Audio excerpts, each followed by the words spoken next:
I'd like to turn it over to John Liu. John is the Deputy District Director from Caltrans District 6 Maintenance and Operation.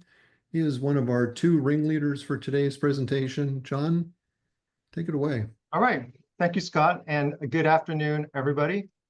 We have a very, very full content-packed workshop for today and tomorrow. A lot of material we need to cover, and this probably should be a 3-day workshop, but we wanted to keep it kind of manageable. And as Scott said, I am the Deputy District Director for Caltrans District 6, which is based in Fresno for maintenance operations. My background is traffic safety, and I am the main author of the ISOAP process. And that's why I've been very involved with these rollout and trainings. So we did have an initial 2-hour rollout workshop. It was at the end of the last calendar year. And we have a lot more details and examples that we want to share with you on today and tomorrow's workshop. So this is a full 8 hours of content.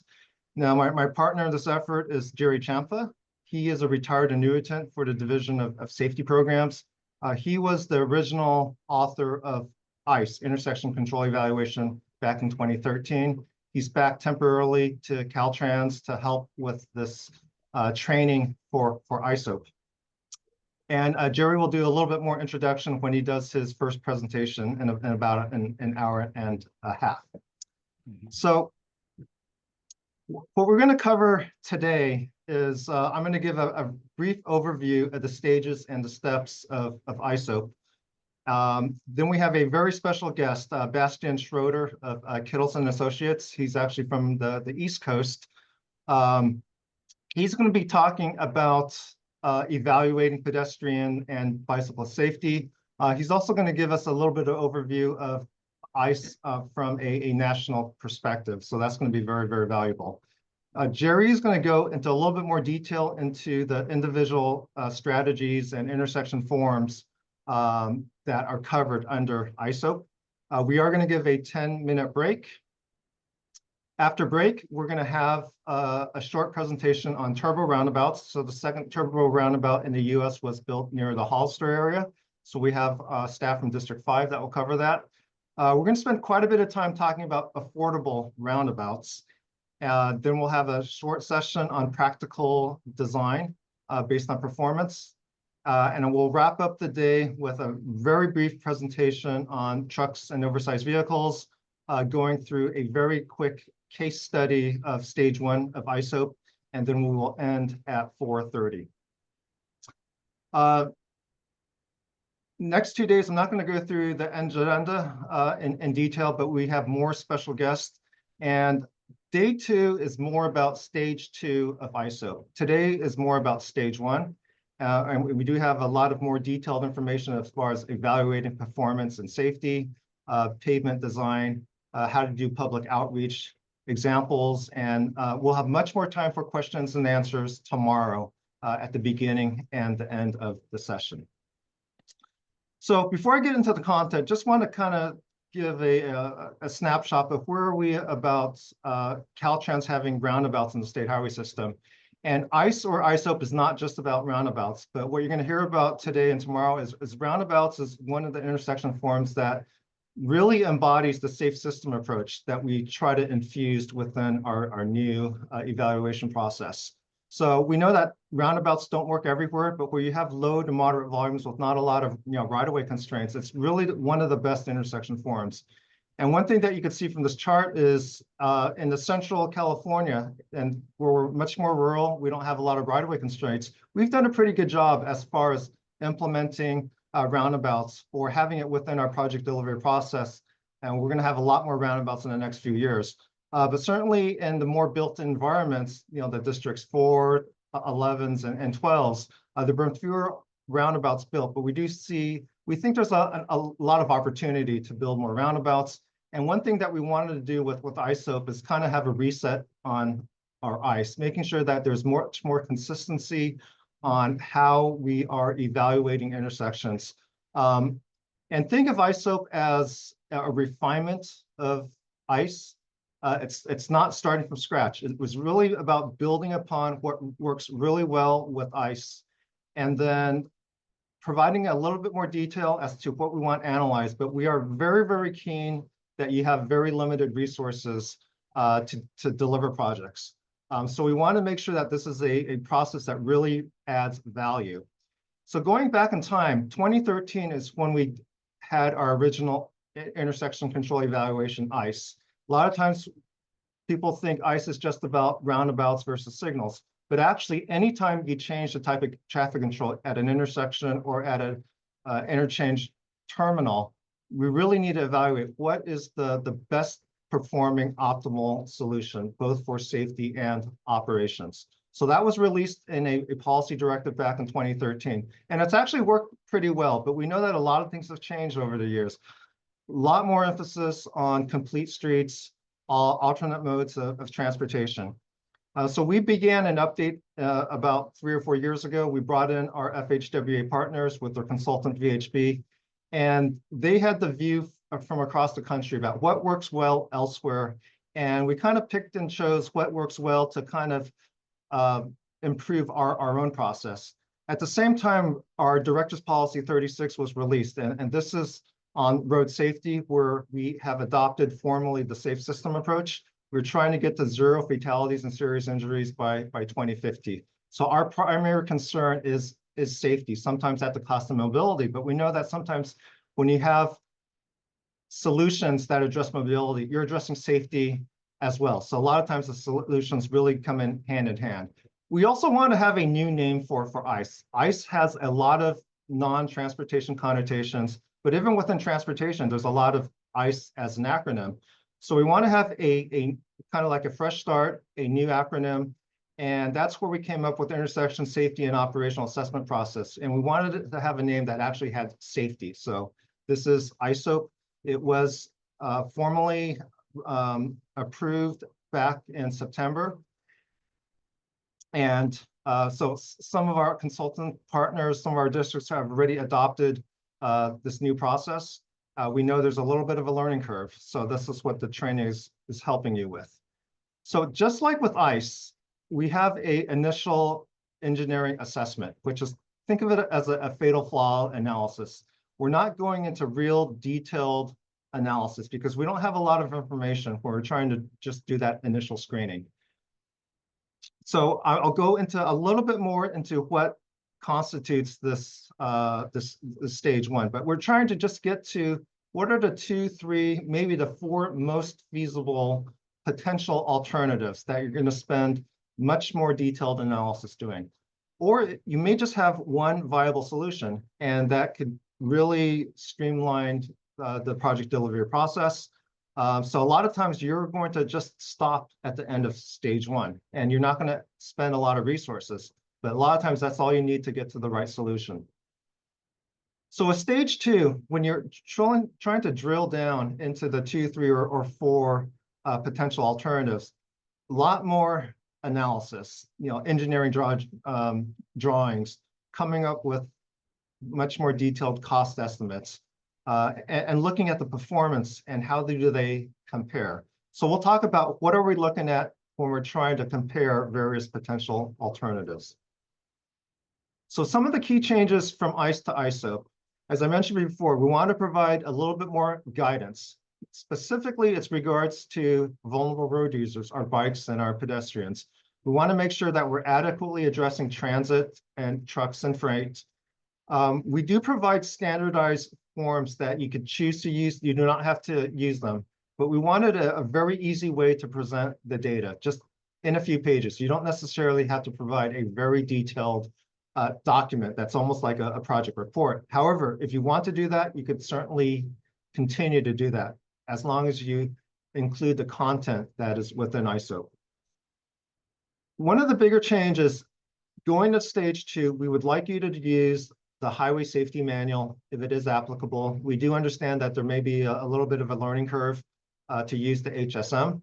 So we are going to go over some examples. This will be tomorrow from Gina Lopez and Bernice Chand from our headquarters design division. We'll be covering that topic. And after doing all the evaluations, if you're short on funding of building the optimal solution, We don't want you to just give up and say, this is all that we could afford. We really want you to think about how could you get to the right solution if it's going to take some additional money? Where could you potentially work with some of your transportation partners? Or maybe it's building something in the interim, building something in phases. But we want to make sure that we get to the ultimate best solution, because if we just do what's cheap and easy right now, we knew that we may be stuck for that potentially forever. So we really want to do the right thing. The recommended solution, it has to support the safe system approach, and we're always going to be looking in the right context. So if you have a location where you have a lot of pedestrians and bicyclists, because you're in an urban environment, we want to make sure that we're looking at them and that we adequately are addressing the needs and the safety of pedestrians and bicyclists. We also are requiring our district traffic safety engineer to concur for the recommended strategy. And we do have some streamlined processes. And this is, you could go immediately to a stop sign for a low volume approach, whether it's a driveway or a public street. Or you could go to a single lane roundabout if it's within the 25,000 rule of thumb capacity of a roundabout. And if signals warrants are expected to be met within 10 years, or if you have a high occurrence of broadside correctable crashes, you could go straight to the roundabout as long as the cost of the roundabout is roughly comparable to signalization. However, the one thing I do want to caution is if you are expecting a lot of controversy, if you do expect to go to condemnation, eminent domain hearings, you are going to want to look at the other potential alternatives, because you're going to be asked, why don't you do this other thing? So you want to make sure that you have all the facts ready, particularly addressed in an environmental document as needed. So when does ISOAP apply? Anytime you are improving a state highway intersection. So this is not for local streets and roads that are outside of Caltrans jurisdiction. But if the jurisdiction is within state right-of-way, then the ISOAP is required as long as it meets these requirements. So if it's going to be a new public road, private road, high volume driveway, which we say it's 1,000 ADT, brand new freeway interchange, or a major interchange reconstruction. If you're changing the type of traffic control from stop to a yield to a signal, that also triggers ISOAP. If you want to build a pedestrian hybrid beacon at an intersection, it also ISOAP will apply. But if it's a mid-block crossing that's not an intersection, then ISOAP does not apply. And any major physical change, if you're widening a leg of an intersection, for instance, then where there's going to be a big investment, we want you to go through ISOAP. Now, conversely, you don't have to go through ISOAP if you're not spending a lot of money. You're not making an investment. If you're just doing a lane configuration change, if you're doing a road diet, just striping changes. If you want to just restrict movements, right in, right out, restrict lefts, you don't have to go through ISOAP. You're just going to want to do an operational analysis to make sure there's no issues with queuing or capacity, but you don't have to go through the formal ISOAP process. Minor intersection signal changes, you don't have to go through ISOAP. And where does ISOAP lie with the project delivery process? In general, the stage one, which is that initial engineering assessment, that lines up with the project initiation document phase, or the PID phase, where you're doing a document such as a project study report. That is when you're required to do stage one of ISOAP. Now, you could actually do ISOAP prior to the PID. If you have all the information, you might as well do it early. That way, it's going to make writing your PID document that much easier. And if you have new information, you could always update the ISOAP. Now, stage two, this is the detailed assessment. This lines up with the environmental document, the project approval phase. So this is when you have a lot of detail, you're doing modeling, you're looking at future projections. You have a lot of information at that point where you could do a very rigorous, robust analysis. And that's when you would do stage two of ISOAP. So some of the key points is ISOAP is done parallel with other project delivery processes, but the intent is not doing additional stuff. A lot of the things in ISOAP you're already doing when you're writing the PID. or you're writing the project report. You're just compiling that information. So this is not something that requires a lot of additional resources over what's already required for project delivery. You could do it early if you have the information, as I mentioned, and you could update it. And at stage one, you could eliminate the poor performing potential alternatives. You could reject the signal at stage one if the roundabout, if that's one of your potential alternatives, is just so much better and you're not expecting any controversy, for instance. So you could reject poor performing potential alternatives at stage one. ISOAP only makes a recommendation. It's going to be the project development team or the district director for, in the case of permits, for what is ultimately chosen to be constructed at an intersection. We do recommend that recommendations are documented in the project report. And for the documentation, as I mentioned before, we provide these forms and we have them as fillable Word forms. If you don't have these forms, you could request them from the district ISOAP coordinators. We'll be providing those names tomorrow, or you could just go to the Caltrans ISOAP website. We're not able to post these forms online because they aren't compliant with ADA, but you could certainly request them and we'll give you these forms.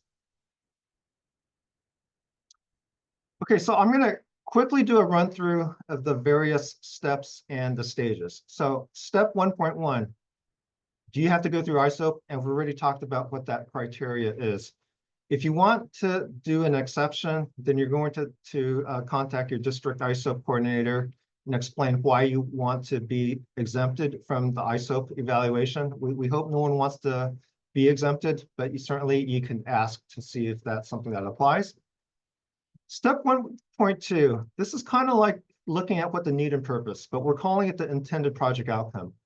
What do you want your project to address? Sometimes it may actually make traffic worse by calming traffic, slowing people down. Maybe you have a level service F policy and you're okay with the queuing, but your focus is on livability in a downtown area. So you just need to define what are we trying to accomplish with the changes. So this is something that is typically done with other stakeholders as far as what you're trying to achieve. For step 1.2, we're also trying to get what available information is out there. We don't have a lot of resources to do traffic counts, to do projections, for instance, but we want to gather what is out there. What other traffic studies have been done already, for instance? A lot of planning documents that are available, whether it's the route concept report, transportation concept report, active transportation plans, whether it's local documents. And context is really, really important as to how we want to accommodate the various modes of transportation. So we want to look at what the existing context as well as what the planned context is. And design vehicle is really important because we're going to have to accommodate trucks where we're expecting trucks. So we're making sure that freight and goods movement flows. But not everywhere has to be designed for a truck.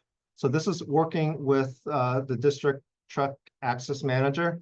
And a little bit later today, I'll give a little bit more details about some of the things that we're considering. We're doing a pedestrian and bike qualitative assessment. So we're not going out and doing counts of pedestrians, but we're looking at the context. What type of pedestrian usage are we expecting, or bicycle usage, based upon the land use existing and planned? And we want to look at any large generators. If you're out by a convention center, a school, a senior, because we may have to have special accommodations for these types of generators. Okay, step 1.4. This is starting to look at your right-of-way, looking at the constraints and what physically could fit at a location. So you're looking at the footprints of various configurations, whether it's a signalized intersection where you may need to have dual left turn lanes and right turn lanes, or a roundabout having bypass lanes. And we're using our best guess right now because, as I mentioned before, we may not have traffic counts. But if you've gone out and done signal warrants, or if you've done turning movement counts, great. You could use that information and have a better grasp on what type of configuration that you need. So you're going to try to look at, for instance, if you're looking at a roundabout, what's the size that will fit for the types of vehicles, for the amount of traffic. And you're going to look for constraints. So is there anything that's real sensitive that you're going to try to avoid? We try not to take buildings. But parking lots were much more amenable, and working with some of the neighboring businesses and residents. So we try to be very, very sensitive to the community and what we need to acquire. And we don't do any heavy duty operational analysis unless you have that information and you have the ability. So there are some more quick and dirty tools that you potentially could use, like CapEx. But if you do have the turning movement counts and you could run Synchro, by all means, go ahead and do that, or run Sidra for a roundabout. We want to make sure we're accommodating freight and transit. So we're looking at what are the existing transit lines, what are the future lines, what kind of transit queuing do we need to accommodate, pedestrian queuing as well. Looking at trucks, freight, oversized vehicles, and again, I'll talk a little bit more about this later this afternoon. The initial safety assessment, this is looking at what the existing crash history is. So on the state highway system, we have our TASIS that we could pull up the CHP reports to get a better picture of what are some of the existing issues, safety issues that we may have at an intersection. And then we also have the SPICE tool, which I believe Bastian will talk about, for doing assessments of various types of intersection forms. So we want to see if there's any kind of existing collision pattern that we do need to address. We eliminate the infeasible strategies, which really don't support the need, or you just have these insurmountable issues dealing with environmental or funding. But if you have a potential for funding, we don't want you to reject that quite yet. And then you document the findings. If there's only one feasible strategy, you're pretty much done with ISOAP. If you have multiple strategies, then you need to go to stage 2. And I'll just quickly go through stage 2, which starts with the detailed safety analysis. And this is where you use the highway safety manual if it applies. FHWA does want us to use the HSM more and more, particularly when we're addressing our DSDDs, which are design decision documents, but also for ISOAP as we're comparing various potential alternatives. We'd like to have this rigorous analysis for safety for the potential alternatives. But we know it doesn't apply for everywhere, and if that's the case, then you could look at alternative analysis. For the operational analysis, this is where you would kind of use some of the old school tools if they apply, but we're not just solely focused on capacity anymore. And we're looking at different measures of effectiveness. In general, at Caltrans, we're looking at daily personal hours of delay, but you could also be looking at just queuing. So it's not a one size fits all. We're not just always looking for LOS, C, or D, but sometimes that does give us useful information.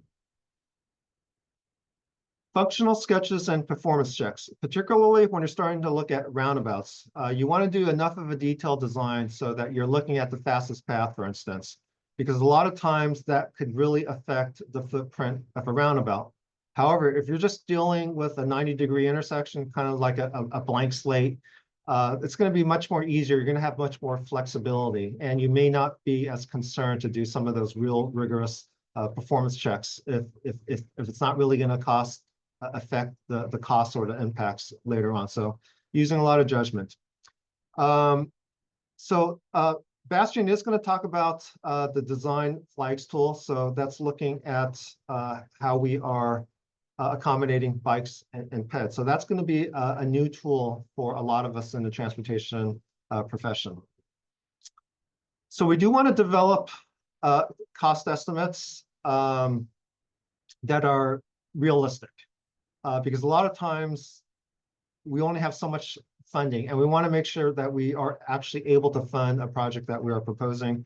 So we need to come up with enough detail for the design that we could get a pretty good cost estimate. So this is where we're really counting on the design engineer or the project engineer to come up with a plan and a good cost estimate.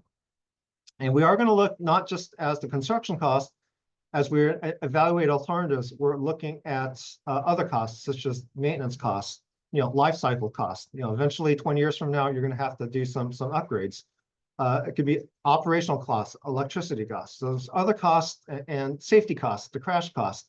All those are taken into account as you're doing the benefit cost analysis.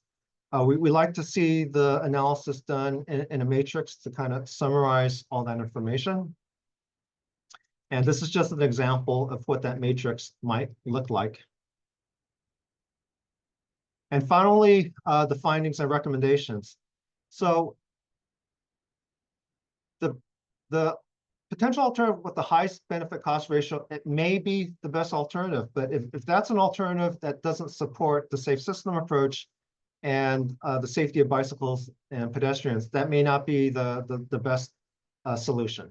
So we want to have a narrative. How does your solution support the safe system approach? And we're always going to be looking at the context, the land use and what is appropriate at the location. And if cost is not fully available, we're again going to ask you, how could you potentially look at getting more funding, phasing, interim improvements? And if everything looks good, the district ISOAP coordinator will submit it to the district safety engineer, get that person's concurrence. And if everything looks good, it's all done. And we will be sending the project proponent saying that the ISOAP has been concluded, you're good to go, and it's concluded. So I think I am right at time. Is there like a quick question? If not, I'd like to go ahead and introduce Bastian. So why don't I just go ahead and do that? And we are really privileged to have Bastian Schroeder.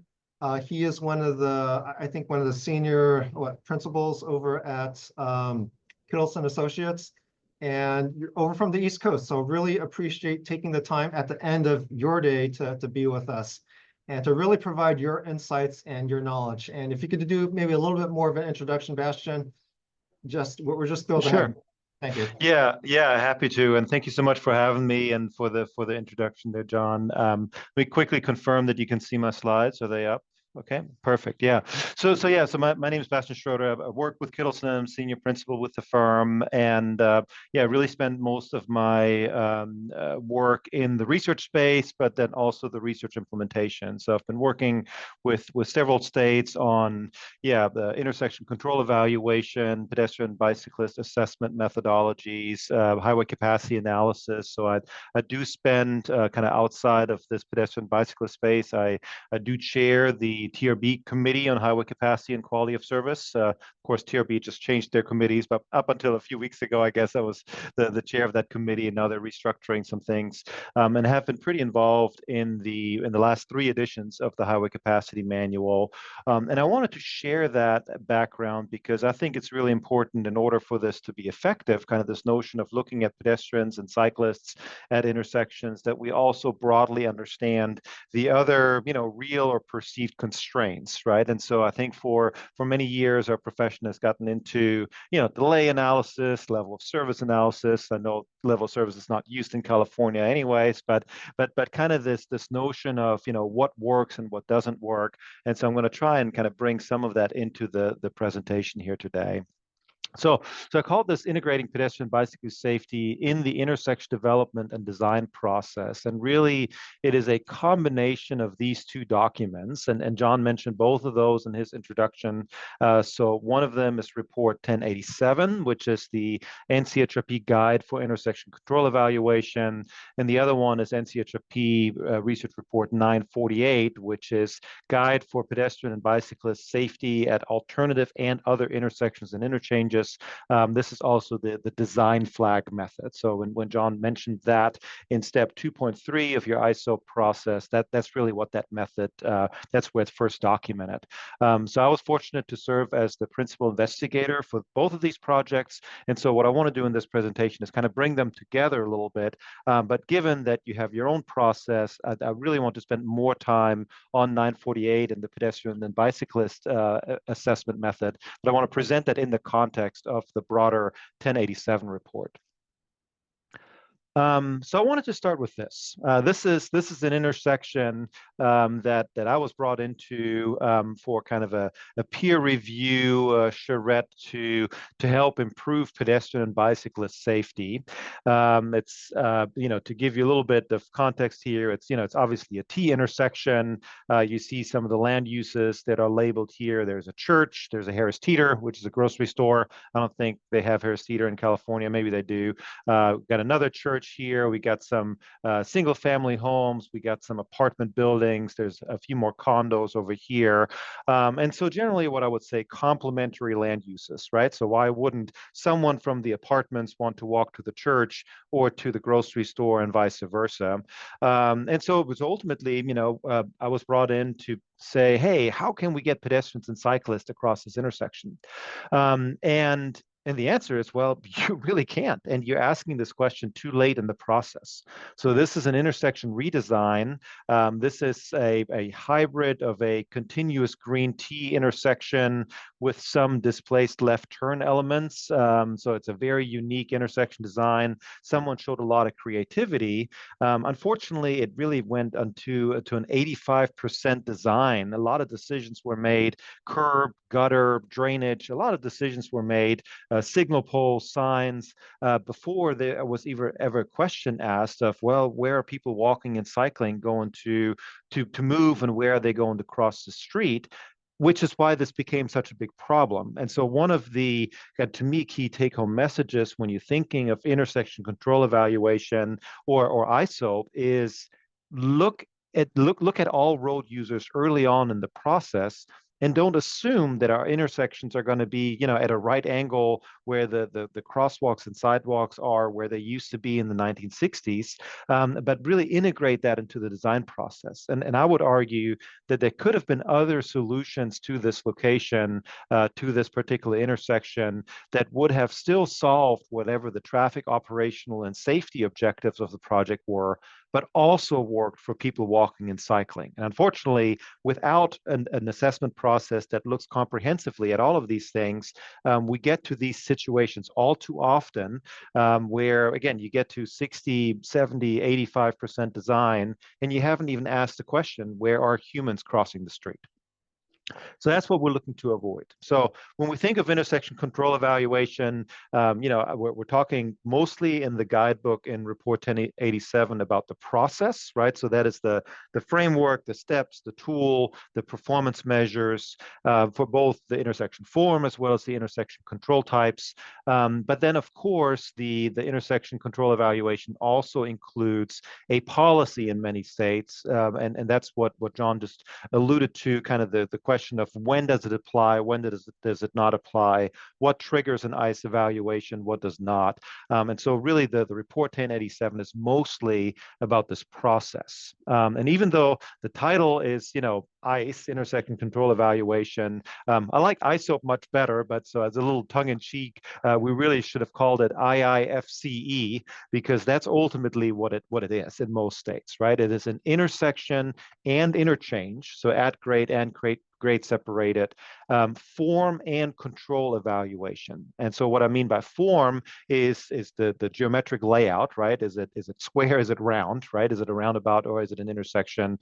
Is it an arc cut, a median U-turn, those type of things? But also the control itself, because that turns out, if I use the two bottom left examples, which is an arc cut, restricted crossing, U-turn, those exist as either signalized alternative, and in many states very successfully as unsignalized alternative.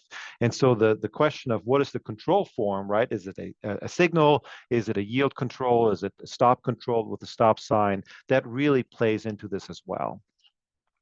So I like to think of it in terms of the project life cycle, and John talked about some of that in his presentation, is that, if you think as you're moving, kind of from left to right, different stages of the process, planning, preliminary engineering, right-of-way acquisition, and finally construction, and then you think of the y-axis here as, broadly speaking, impacts, right? So cost, the public trust, mitigation, these type of things.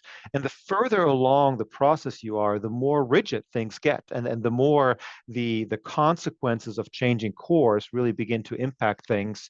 And so we're really emphasizing the use of ICE and ISOAP, especially stage 1, in these very early planning stages when, frankly, no decisions have been made, right?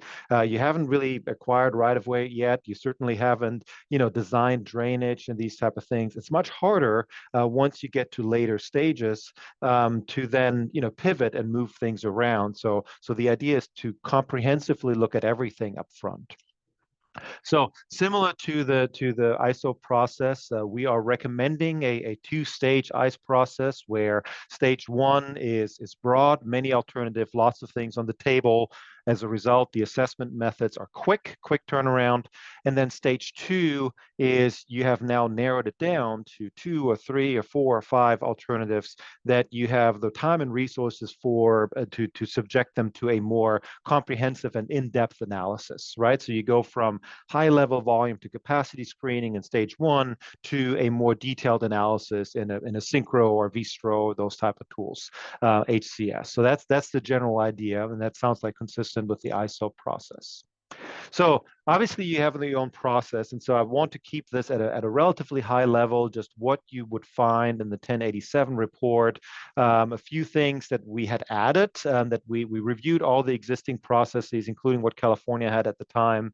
And so there's just a few things that we're kind of emphasizing in stage 1. So the first is a high-level context screening, right? We're basically saying, and you see on the left that it was in the guide, it's called the high-level equity assessment. There's a lot of language. I don't know what the right word is. Anyways, I'm using the term context screening in this presentation because that's really what it is, right? We want you to look at the intersection. What are the adjoining land uses, the apartment complex, the grocery store, and the church, right? So those are connections that presumably people want to do by walking, by biking. Are there transit stops close by? So don't look at the intersection in isolation, but understand who the potential users are. We did include what we call early exits. So we're basically saying, given the context, you're in a small town, you're probably not going to build an interchange, right? And so just by looking at your daily traffic volume, it's a 10,000 ADT road meeting a 8,000 ADT road, great application for maybe a single lane roundabout. You're not going to build an interchange, so just throw those out in the beginning. You don't really need to invest a lot of times in evaluating those. Similarly, at the bottom of the page, fast tracking, and it sounds like that's what you're doing for always stop and for single lane roundabout, right? If everybody kind of agrees that's the right solution, it fits the context, it fits the right of way, it fits the budget, the purpose and need, that just carry that forward and to even allow skipping of phase 2 if that is the most viable alternative. So a key distinction, and I haven't looked at ISO in close enough detail to know exactly how you're handling this, but one thing that we're recommending is in stage 1, a parallel assessment of all of these metrics, not a sequential filtering. So when we're talking about metrics, I mean vehicular volume to capacity screening, multimodal safety assessment, vehicular safety assessment, maybe environmental, maybe cost. Look at all of those together, which is quite different from what most states are doing, where the majority of states that have an ICE process start with the vehicular V over C screening and then begin to filter things out.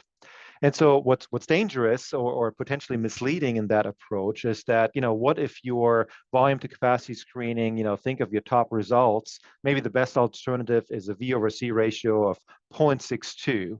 And the next one is 0.63, and then 0.64, and 0.67, and 0.68, and 0.71, 0.72, 0.74, and so on. My argument is those are all pass. There's no real difference in a planning level 20-year forecast volume to capacity screening. If your V over C ratio is 0.62 versus 0.72, it just means no delay, no queuing. And that is really important to recognize, because otherwise you might throw out, let's say, just from a human factors perspective or human preference, right? You're going to look at your top 5. You're going to look at your top 10. But what if number 12, number 13, number 14 are also a pass from the vehicular V over C perspective? Why not move that forward if it's the safer alternative? So we're saying, if you're going to rank anything, rank it based on safety, but do not kind of avoid the temptation to rank based on vehicular V over C ratio, because you're just so early in the process. There's still so many questions, right? And plus, you're looking at the peak hour, not a 24-hour assessment. And then very similar in stage 2, really what changes there is, again, all the methods become a little bit more detailed. This is where we look at SPICE, the safety performance for intersection control evaluation, where we can look at cost, we can look at life cycle cost, those types of things. And very similar here, as we're saying, okay, do not do the sequential filtering, but really look at all the metrics kind of comprehensively in parallel. So I did want to talk about tools a little bit, because all of these that are shown on the left, these spreadsheet tools, are part of the 1087 ICE guide. So you can find all of them on the project website. So those are spreadsheets. I also wanted to highlight that there's other tools out there. There's a few agencies, I mentioned Pennsylvania and Virginia here, that have taken some of these spreadsheets and have moved them online. So there's online versions of these tools. There's various safety screening tools. CrashKit is the one that Kittleson produces, but there's many others out there. And then, of course, there's the kind of commercial analysis software for operations, so Synchro, HCS, vSim, vStro, and so all of these are part of your assessment. But everything that's on the left is available free of charge on the NCHRP ICE Guide website. And so to give you a flavor of what those look like, this is the SPICE tool that John had mentioned. So this has been around since 2018, has been updated a few times, and really uses the SPFs, the safety performance functions that are in the highway safety manual. And there's been various versions of updating it, calibrating it for specific state DOTs. So Pennsylvania and Florida, for example, and a few other states have their own calibrated version of this tool that use their calibration factors for SPFs. And so that is available as a tool. The 20 flag calculator. So if you're using the 20 flag method, this might be an interesting one to just support the record keeping of the flags. And I'll talk about those a whole lot more. And then some of these examples of these web-based tools, right? And so here's some screenshots of what the PennDOT web ICE tool looks like. It doesn't have all the tools. PennDOT really focused on 2, the CapEx tool and the lifecycle cost tool, but those are fully integrated as a web-based tool. And I wanted to share that here because this is actually not password protected. So anyone, you can access that online if you wanted to interact with that tool and get a feel for it and take a look at it. So that was a quick rundown of the 1087 ICE guide. And I wanted to now pivot to really spend the majority of the presentation talking about Report 948, which is, again, Guide for Pedestrian Bicyclist Safety. And it really is designed to work with ICE, right? And so ICE Stage 1 or SOAP Stage 1, at that level, you're doing high-level screening, and there's some resources in this document to help you with kind of evaluating what maybe the best intersection form is for pedestrians and cyclists. There's some lookup charts, lookup tables that you can look at to really help you with high-level intersection form selection and also facility type selection, right? Like, are you in a context or on a facility that is 55 miles per hour and 30,000, 40,000 ADT? Well, you're going to have to move cyclists off that facility, right? It's not safe in a shared or non-buffered on-road bike lane. And so that's really what we're advocating you do in Stage 1, right? So to generally know, hey, what type of facility do I need? And then Stage 2 is the one that is then that 20 flag design assessment. So that goes into much more detail. It has to be done at Stage 2 because you need a concept drawing, right? So the way the method works is to look at the design itself, look at turn radii, look at number of lanes crossed, these type of things. So you have to be at stage 2 in order for this to really work. So before I go into the method, I wanted to talk a little bit about just the principles, right? When we're broadly thinking about, hey, how can you make intersections safer for people walking and cycling? So there's kind of these 4 principles that we talked about. So the first is integrating multimodal facilities in the design process as opposed to accommodating, right? So I'll use the example intersection that I started my presentation with. That's accommodating, right? You've made all the decision, you've designed the intersection for vehicles, and that's like, oh, how can we check the box? What we're saying, don't do that, but really think of multimodal users, people walking, cycling from the beginning, and integrate that in the decision-making at a much earlier point in time. We also feel that, you know, we wanted a method that allows the comparison between different quote unquote alternative intersection forms, right? So the arc-cut, the median U-turn, the diverging diamond interchange, all these kind of innovative alternative designs. We wanted to be able to compare those with a quote unquote conventional design, because otherwise, what good is the method, right? If you can look at an alternative design, but you cannot compare it to a traditional signal, then that is of not much use. And so we're doing that through number 3, which is by focusing on the design elements rather than the intersection form. And that's really important, right? The small single lane roundabout is safe for most road users, including pedestrians and cyclists, not because it's round, but because it has design elements that control vehicular speed, that simplify decision making, that provide adequate sight distances, that allow pedestrians to cross one direction of traffic at a time. So those design elements is what makes a single lane roundabout safe, not the fact that it's round as opposed to square, right? So that's what we're focusing on, which also means I think, you can take almost any intersection and make it safe for people walking and cycling. And equally, you can take any intersection and kind of, you know, mess it up and not have it safe, right? And so that's our focus. And then lastly, following a performance-based design process. And I think Brian Ray is on the call today, and I know he'll talk to you all tomorrow. And that's certainly a big part of the roundabout guide, a kind of a performance-based design process, and just generally thinking about, you know, it's okay to not get everything right from the beginning, but as long as you have performance metrics that you can use to evaluate your design, then you can make changes to it to achieve those objectives. And so looking at that single lane roundabout, right? So again, what makes an intersection safe for pedestrians and cyclists? I think these are a few principles that at least I believe are, you know, more or less universally true. So the first is crossing of as few number of lanes as possible at a time, right? At the single lane roundabout, this is in Raleigh, North Carolina, it's one lane of traffic at a time. I know this image misses some detectable warnings, some accessibility features. They've actually been retrofitted since that picture was taken. But crossing fewer lanes is better, right?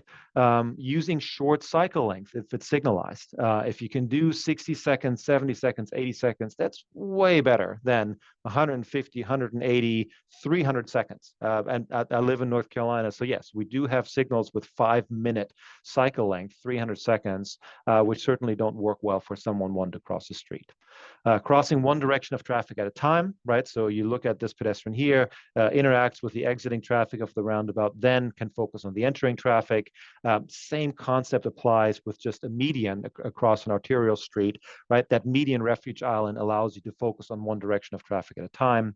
That also means users make one decision at a time. That also applies to drivers, right? So a driver entering a roundabout first interacts with the pedestrians crossing, then interacts with traffic in the circle and the yield and gap acceptance process. Whenever you take those two decision processes from a driver and overlap them, when a driver simultaneously has to look for a gap in traffic and avoid a crash with their vehicle and make a decision relative to a pedestrian, the pedestrian loses out. That's my theory, but the kind of the self-preservation and the preservation of the vehicle usually governs. So if we can separate those two decision points in the design process, that goes a long way. Slower speeds, right? Anytime you have a slower speed, that's better. We know drivers yield more. We know they can react better. We know if there is a collision, it's less severe, right? It might be a minor injury, a property damage only, not a serious injury or fatality. And then ultimately, you need the adequate crossing opportunities, right? You either need to have a lot of gaps to get across the street, or we need to create those opportunities by encouraging yielding, like an RFB type system, or at some point to stop traffic, right? And that's where things like the pedestrian hybrid beacon or pedestrian signal comes in, and being generatively intuitive to use. So what we try to do is take these kind of performance principles and bring them into this guide, also recognizing that we cannot arrive at this question or at this answer by looking at crashes, right? So pedestrian and cyclist crashes are generally more rare than vehicular crashes because of reduced exposure, because of underreporting. There's a lot of reasons those crashes go unreported. And so the traditional safety modeling is just not as feasible. So you can't really develop crash modification factors, safety performance functions.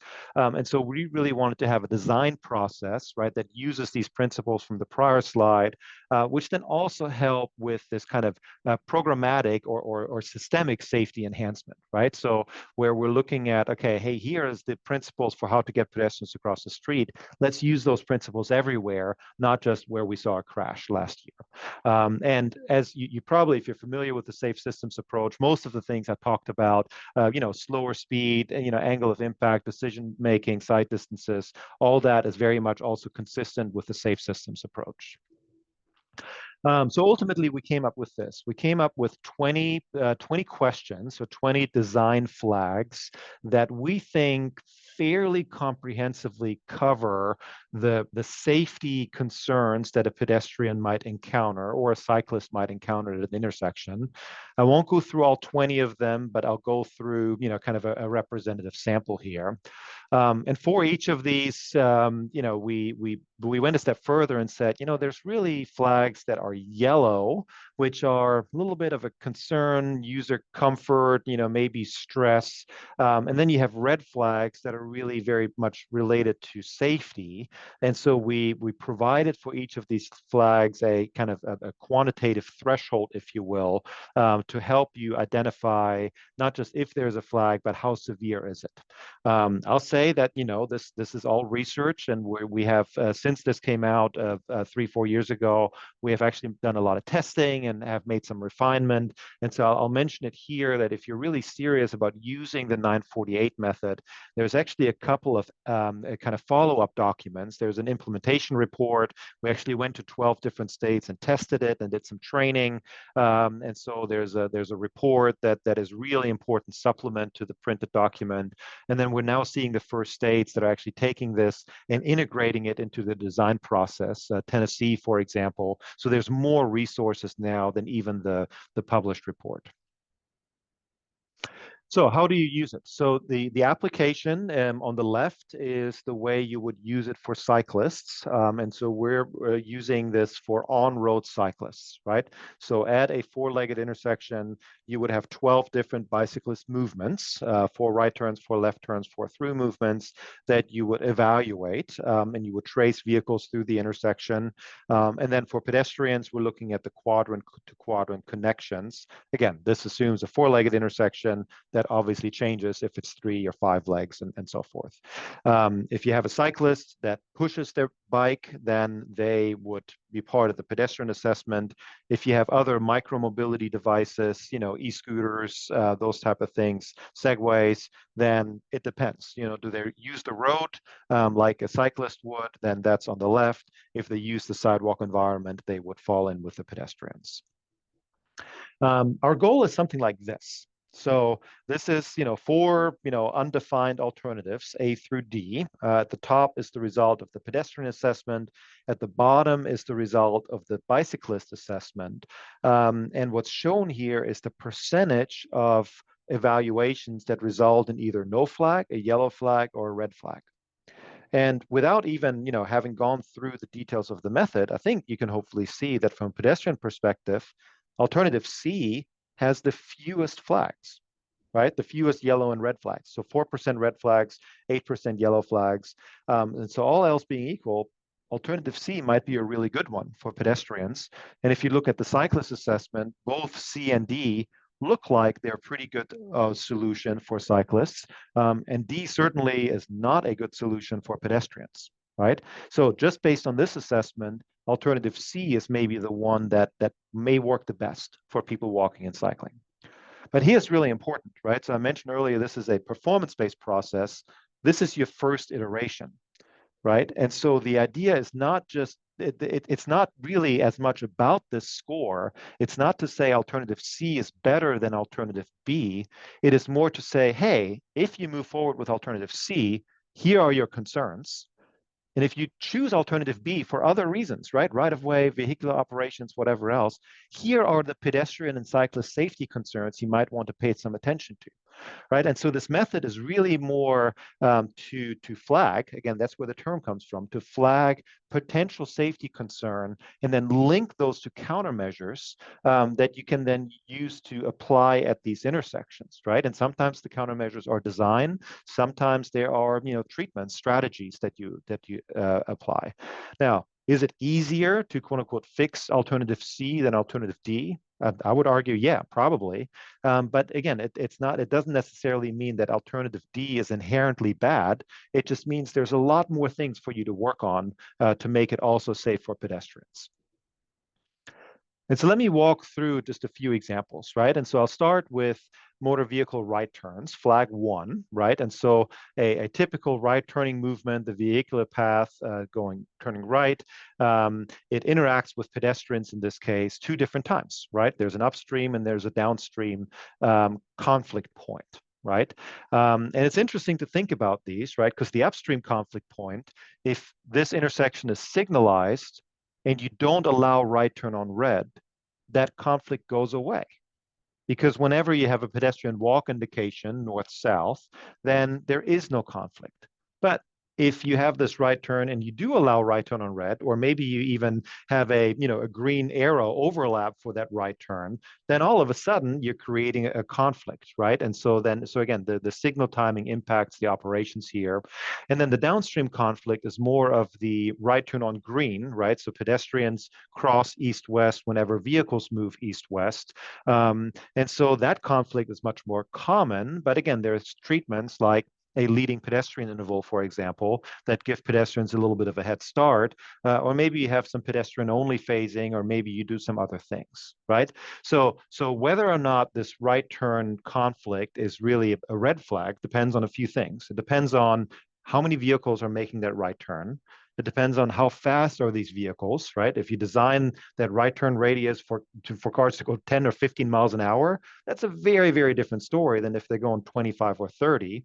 And then it depends on things like the signal timing and right turn on red. So this is shown here as a median U-turn intersection, but this also applies, for lots and lots of conventional intersections.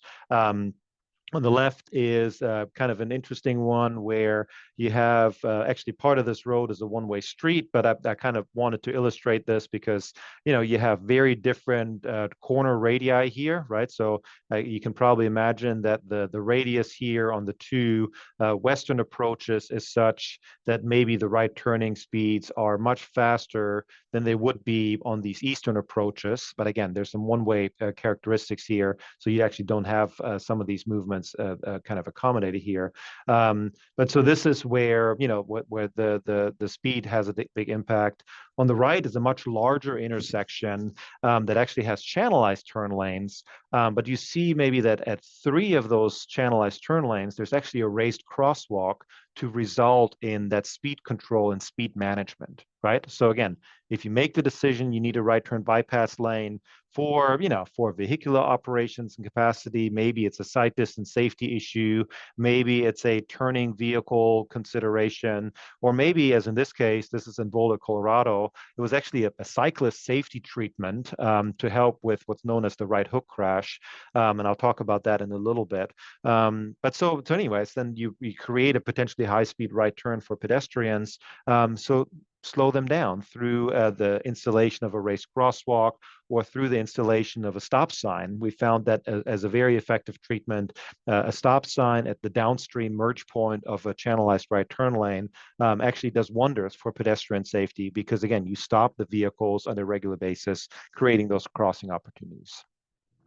So what the idea of the flag method is to identify where those flags apply, how severe they are, and then we have a whole chapter dedicated to potential treatments, right? So treatments can be really low cost, like no right turn on red, right? That doesn't cost a whole lot or really much of anything. You know, leading pedestrian interval, again, it's not all that expensive. Certainly, here's a photo of one of those raised crosswalks in Boulder. That's a little bit more expensive, right? So it just kind of depends. But the idea is match the treatment to what the flag constraint is. So I'll give you another example. I'll use this one for cyclists, and I'm showing a DDI here, diverging diamond interchange, but again, it doesn't have to be. But in this particular version, this is a DDI with pedestrian facilities on the outside. And so you have, a cyclist on a multi-use path or a pedestrian, well, I guess cyclists on the road, but so I guess pedestrians here on a multi-use path, or if cyclists were to use this, they have to interact with drivers twice, once for this right turn, once for this left turn. Again, similar to flag one, it's a function of how many vehicles are there and how fast are they. Here, there's a further consideration of what the drivers are doing. If you look at the right turn crossing, there's a little bit of a yield line here. So these drivers actually are already slowing down, kind of like at a roundabout entry, to look at this conflicting left turning traffic here.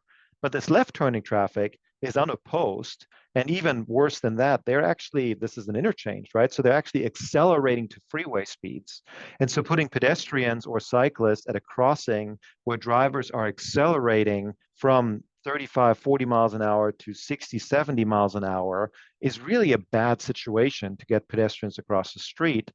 If you compare that to the two crossings that are at the top here, this is the freeway off-ramp. And so the drivers are leaving the interchange and coming to a stop anyways, or a signal, right? So the crossing, even though it's the same interchange at opposite side of the street, it's a very, very different experience. And that's what this flag is looking to highlight. Here's an example of how that might be the case at a conventional intersection here, where again you have the a free-flowing right turn here, and that crossing might be kind of challenging. So really the flag applies anytime you have pedestrians or cyclists kind of cross kind of an otherwise free-flowing or yield-controlled movement. There's a few treatments here. Actually, all three of these photos are from roundabouts, two-lane or even three-lane roundabouts, where, again, this flag applies on a very regular basis. There's an example here of a raised crosswalk at an entry of a two-lane roundabout. This one is in Golden, Colorado. There's a photo up here of an RRFB, rectangular rapid flash beacon, at a two-lane entry roundabout. This one is in Oakland County, Michigan, outside of Detroit. And then the bottom right is a pedestrian hybrid beacon, so with a steady red indication at a three-lane entry to a roundabout. And frankly, if you get to that type of facility, three-lane entry, three-lane exit, it's very likely that really the only thing that will ultimately work and create a safe environment for pedestrians is something that has a stopped, a red indication for drivers. I'll do a couple more here. One is riding in mixed traffic. So again, I'm showing a DDI. This applies to other facilities as well. So function of number of lanes, vehicular speed, and traffic volume decides whether or not it is safe for a cyclist to actually ride in the roadway. There's another example here of an intersection. You can sort of see here on the north-south road, right, that they're on-street, non-buffered, non-protected bike lanes, which might be fine if it's a 2-lane road at 25-mile-per-hour speed limit. But if you have a road like this, which is probably 45 or even faster than that, kind of a 5-lane cross section, center turn lane, it is just, it's probably too fast and too busy to have cyclists be on the road. And of course, the treatments here are, a buffer or barrier separated, parking separated bike lanes, a shared use path, or what applies in all of these cases is anytime we can get to a reduced speed environment, right, then it becomes safe again to have cyclists as part of a mix of vehicular traffic when that speed differential between the bikes and the vehicles isn't quite as high. And so I think I'll do one more. I think this is the last one. This is the lane change across motor vehicle lanes, shown here for a very busy and complicated R-cut. But think about a cyclist that maybe comes into the image here kind of from the left, is trying to get in this left turn pocket, or you have a cyclist kind of trying to make a right-hand turn, trying to get into this U-turn pocket, which is also out of direction travel. That's another flag. The thought of a cyclist pedaling, moving forward with traffic next to them at 30, 40, 50 miles per hour, and having to look over their left shoulder to somehow identify a gap and then making that lane change across motor vehicle lanes is a very, very challenging and very risky proposition. Unless you're in a very low speed environment, something like this, right? So 2-lane road here, there's the bike lane, then here's the left turn. In this particular environment, if vehicle speeds are 25 miles an hour and it's just a single lane, maybe that's an okay movement. But if that becomes 2 lanes, 3 lanes, and faster speeds, then that becomes ultimately unsafe. Luckily, we have lots of treatments here. One example is the 2-stage left turn box, right? So instead of having cyclists make a traditional left turn the way vehicles would, cyclists kind of go through the intersection, pull over to their right, and then wait for the cross street through movement to complete their turn maneuver. So that's a much safer environment. Or you do something like what's shown on the right, where you begin to basically provide in the vicinity of the intersection. You put cyclists on a multi-use path, which again is also common roundabout treatment. So again, the treatments exist, and we try to make that linkage very explicitly in the guidebook. So I want to close out with a little bit of a case study application. This one is in Wilmington, Delaware. This intersection could be almost anywhere, but I liked it as an example because at first glance, it looks like it checks a lot of boxes, right? And by that, I mean, it has crosswalks, it has sidewalks in most, or in all 4 corners. It has, some aesthetic treatment here, kind of the stamped concrete to make the crosswalk stand out a little bit. It has channelization islands. It actually has bike lanes. You can sort of see them here in the east-west direction for cyclists to go through, right? So at first glance, maybe it looks like, hey, this intersection checks all the boxes, right? We've accommodated pedestrians, we've accommodated cyclists. So where's the problem? Well, the problem is that even though the facilities are there, they're not necessarily designed to be safe. And so if we were to go through the full assessment process for 20 flags, we're actually finding quite a few that show up as either red flags, shown here in red, or yellow flags. And so the red flags here include the motor vehicle right turns, right? All these channelized turns are quite fast, right?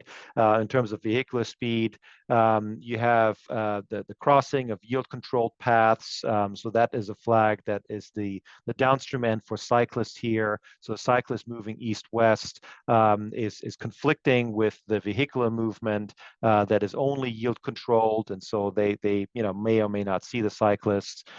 Many lanes across, right? So it's 2 lanes plus a dual left turn lane plus a median. So kind of the equivalent of 7 lanes, right? So 84 feet. So that takes a long time. You're very exposed. You have some driveways. There's a few shown here. So those create further conflicts with pedestrians, especially if then someone pulls out of that driveway and tries to cut across into that left turn pocket. So there's challenges there. You have some sight distance issues in these channelized lane where a pedestrian crossing from the outside actually can't see vehicles far enough out. Riding in mixed traffic, it's too fast, too busy for on-street, non-buffered bike lane. Bicycle clearance times. The intersection is so wide that a cyclist that actually crosses the intersection, at the very end of the green or the beginning of yellow, actually can't make it all the way across before the opposing cross street gets the green indication, right? So drivers see green, cyclist is still in the middle of the intersection because our clearance time is designed for vehicles going the speed limit, not for cyclists going 10, 12 miles an hour. Lane change across motor vehicle lanes. This is the cyclist east-west trying to get into that turn pocket. And then channelized lanes for a cyclist. So you're sharing a restricted space and kind of a cattle chute type of environment with vehicles that have a speed differential where they might be going, 10, 15 miles an hour faster than you. So that becomes an uncomfortable environment, right? Because at that point, an unsafe environment because the driver behind the cyclist either has to slow down to wait for the cyclist or may try to pass the cyclist in a very narrow lane, which again, it's a safety concern. So again, it's more than the picture, it's more than the stamped concrete. But the good news is, or let me show here. So ultimately, the assessment actually shows there's quite a few issues with this intersection. With on the left, the pedestrian, 31% of red flags, and for cyclists, 23% of movements have a red flags. So a lot of potential concerns. But as I mentioned, in a performance-based process, this is intended to be a starting point, right? And so I'll just offer a couple of solutions, that I had come up with. So this first one is all low cost, right? So this is in a retrofit application, not moving curbs, not moving lanes, not really doing anything, but just thinking through, what about widening the islands a little bit, slowing down the right turns through raised crosswalks, striping the bike lanes through the intersection to make them more visible, adding the two-stage left turn boxes, consolidating some driveways to minimize the conflict, building driveway islands to slow down the traffic a little bit more, stop signs at the end of the channelized turn lanes probably helps vehicular safety as well.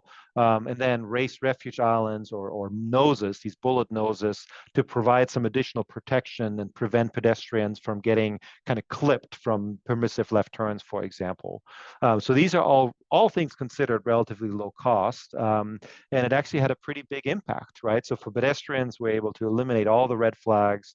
And for cyclists, there's still a few remaining, this riding in mixed traffic, bicycle clearance times, channelized turn lanes. So maybe there's another iteration that we could go through. The other alternative looked at is just a median U-turn, right? So this is a more expensive, dramatic treatment, right? So you redirect all vehicular left turns to these U-turn bays. This is not to scale, but just ultimately wanted to illustrate the point. It creates, by moving the left turns, it creates more space to where you actually have room for a buffered bike lane. So that's what the blue is intended to signify. You have more room there. And, having a little bit of an impact here in terms of, again, reducing the red flag for pedestrians and cyclists. You still have some potential long red times, and you actually still have the motor vehicle right turns. In fact, you may have made them worse because you just changed all the left turns into, a through U-turn and then right turn type of maneuver. And so you may have actually increased the right turn volume, right? But again, that's the idea of a performance-based process, that at least you can go through and quantify what these are, right? And bring awareness to what these concerns are. And maybe you can do things through geometric design or no right turn on red and leading pedestrian intervals and all these things to further help mitigate these right turn conflicts. Ultimately, the point of the assessment is to, again, allow that comparison of different alternatives. So this is that same intersection, the pedestrian assessment, the bicyclist assessment, right? So alternative 1 has a lot of nice features for pedestrians. Alternative 2 has some nice features for cyclists. Maybe there's a combination. That's the idea, right? To begin bring that to the forefront and help you as engineers, as planners, as designers, really, score the intersection in ways that we've long been able to do for vehicular traffic, right? So if I look at the roundabout guide, we have these same performance checks for motor vehicles, right? We have the fastest path analysis where we're looking at the R1 speed entering the roundabout and how safe that is, right? We have design vehicle checks and auto turn to see if the truck can make it around or not. We have, path alignment checks to make sure that a two-lane roundabout, both entering lanes are lined up with the receiving lanes. We have sight distance checks for vehicles. We don't have these things for pedestrians, right? The AASHTO Green Book does not have pedestrian sight distance in it, at least not yet. And so what this method is intended to do is to at least supplement these vehicular metrics we already have, right?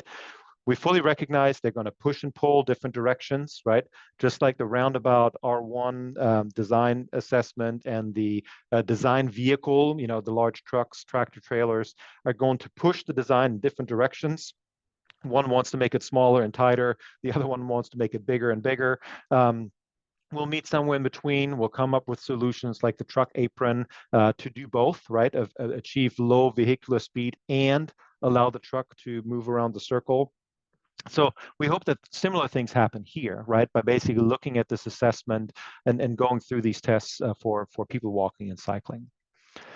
So again, our keys to success, just to kind of reiterate here, really integrating these multimodal facilities. The earlier you can look at them, the better, right? Checking for safety concern and redo it throughout the evolution, right? So that does sometimes happen, right? From your 15% plan to 35 to whatever, 60 to 85. The design changes. So go back and make sure that you didn't inadvertently, change something for the worse for pedestrians and cyclists. And then ultimately looking at your process to know what the priorities are, right? Different transportation projects, maybe one is at the state port, it's largely freight traffic, maybe there aren't people walking, cycling, well, that's fine, right? Then that's the priority there. But in other contexts, in our urban areas, we need to understand that the priorities are a little bit different. And then, it may not be possible to eliminate all flags. And again, as a reminder, the flag does not necessarily mean there will be a crash. It just means these are common safety concerns that make it challenging, uncomfortable, and potentially dangerous for people walking, cycling. So minimizing the flags, including it in the assessment, and just really understanding where those concerns are, identifying potential retrofits, it is really what this method is all about. And then, again, the earlier you do that and the more often you do this in your project development lifecycle, the better. So early and often. And what we're hoping, I sometimes get the questions, well, how much at a time is it? Our experience is that, kind of the first times you do this, maybe it's an extra hour of work, right? So probably a whole lot less than doing a synchro vistro analysis, certainly less than doing the design itself, right? It will take many, many hours to actually lay out the roundabout. So doing this assessment is maybe an hour, but we also think that will get faster and faster and faster the more you actually use it. And that's why we wanted there also to be a spreadsheet tool to help with that decision making.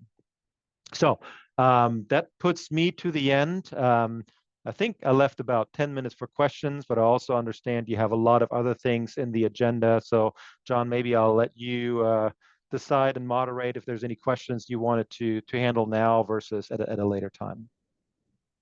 Yeah, thank you, Bastian. And actually, we do have a question in the Q&A pod that I'll read. It says, does the 20 flags framework include any language or other elements to discourage eliminating pedestrian access where there is a flag that is difficult to mitigate? It's certainly not my preference, right? I mean, this is not the idea. The idea of this is not, I understand where you're going with this question. The idea is not to say, oh, there's too many flags, so it's best to just get rid of the crosswalk. My personal opinion is that is probably always the least preferred option, right? Because presumably the crosswalk was there because you have demand, because you do have people wanting to get across the street, and just by closing the crossing doesn't close the need or eliminate the need of people going from one side of the street to the other, right? And in fact, I know in my hometown, some of our most significant pedestrian safety concern, are places places, you have complementary land uses, you have, single family home and a trailer park and a 24-hour Walmart on the other side of the street, right? There is no marked crossing, yet pedestrians have to cross there to get to the grocery store, because the next crossing is a mile down the street, and it's a #1 safety hotspot for pedestrian safety and fatalities in town. And so I would always, is there language in the report? I do believe that there is, and that's certainly the intent, right? To raise awareness for what the pedestrian safety challenge is, and then provide some ideas and solutions of how to mitigate it. Okay, great. So there is another question. I think this refers to the slide that is titled Results with the median U-turn, the MUT. The question is, at the intersection assessment, you showed reduced percentages for bikes and pedestrians. How do you assign a percentage reduction without having the intersection built and collecting data? So the percentages I'm referring to here are the percentage of movements that have a flag, right? So it's not referring to volumes. So you're right. So this is a design assessment tool. Let me go to one of the earlier slides to illustrate it.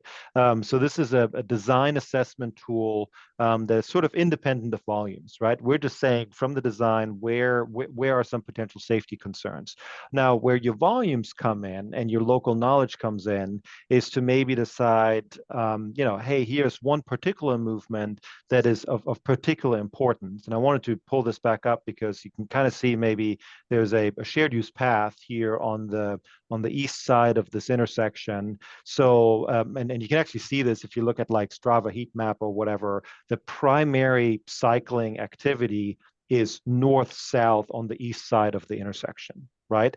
And so this is how you could maybe use volumes, right? And demands, either actual counts or just some surrogates for walking and cycling demand to really say, hey, if we really, the whole intersection, there's lots of things we can change, but certainly these crossings and the east-west movement, that's the one where, maybe the safety is even more important just because there's so much demand and exposure there.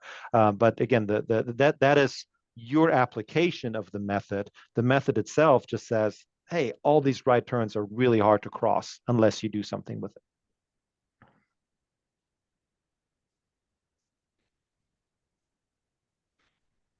Okay, there's a couple more questions. I think this question may be similar to the one you answered earlier. Does the 20 flags framework include any language or other elements to discourage eliminating pedestrian access where there is a flag that is difficult to mitigate?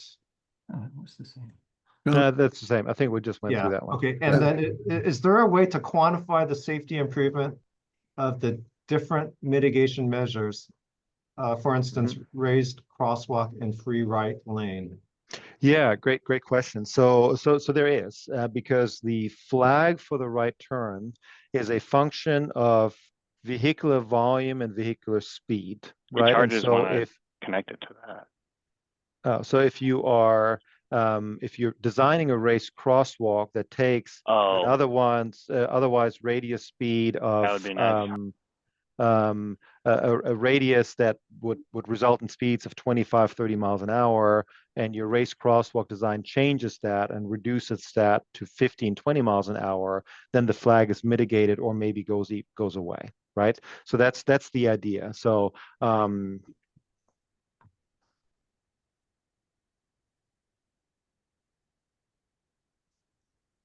okay, let's see.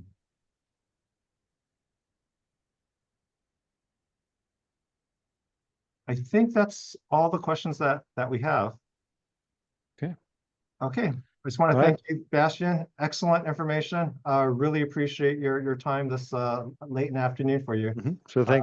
Yeah, and my email address is there. Happy to follow up with any questions, and yeah, enjoy the rest of the conference. Thank you so much. Thank you. Okay, at this time, we're going to hand it off to Jerry and really build upon what Bastian introduced, a lot of the various intersection forms. So he's going to talk about safe system intersections and control strategies. Jerry. Okay, thank you, John. And let me first ask if my screen is visible. You want to adjust your display settings to switch the screen, Jerry? Switch to, Up at the top of your title bar, display settings, okay, got it. and then just, there you go, swap. Okay, okay. How's that? Uh, we haven't seen it happen yet. Did you click Oh. it? Yeah. Okay. Try again.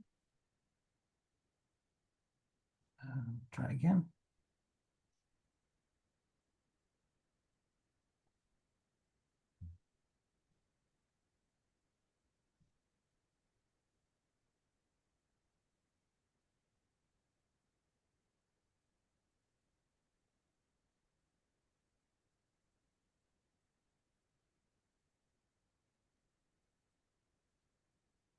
Your screen was up. We just needed to switch the presenter view.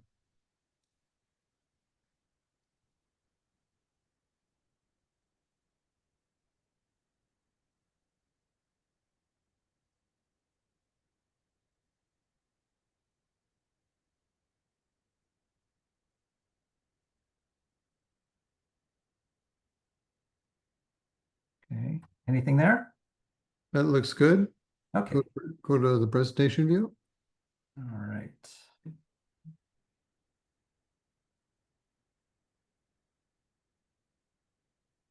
Is that working? And then we just need to go to display settings again. Again, okay.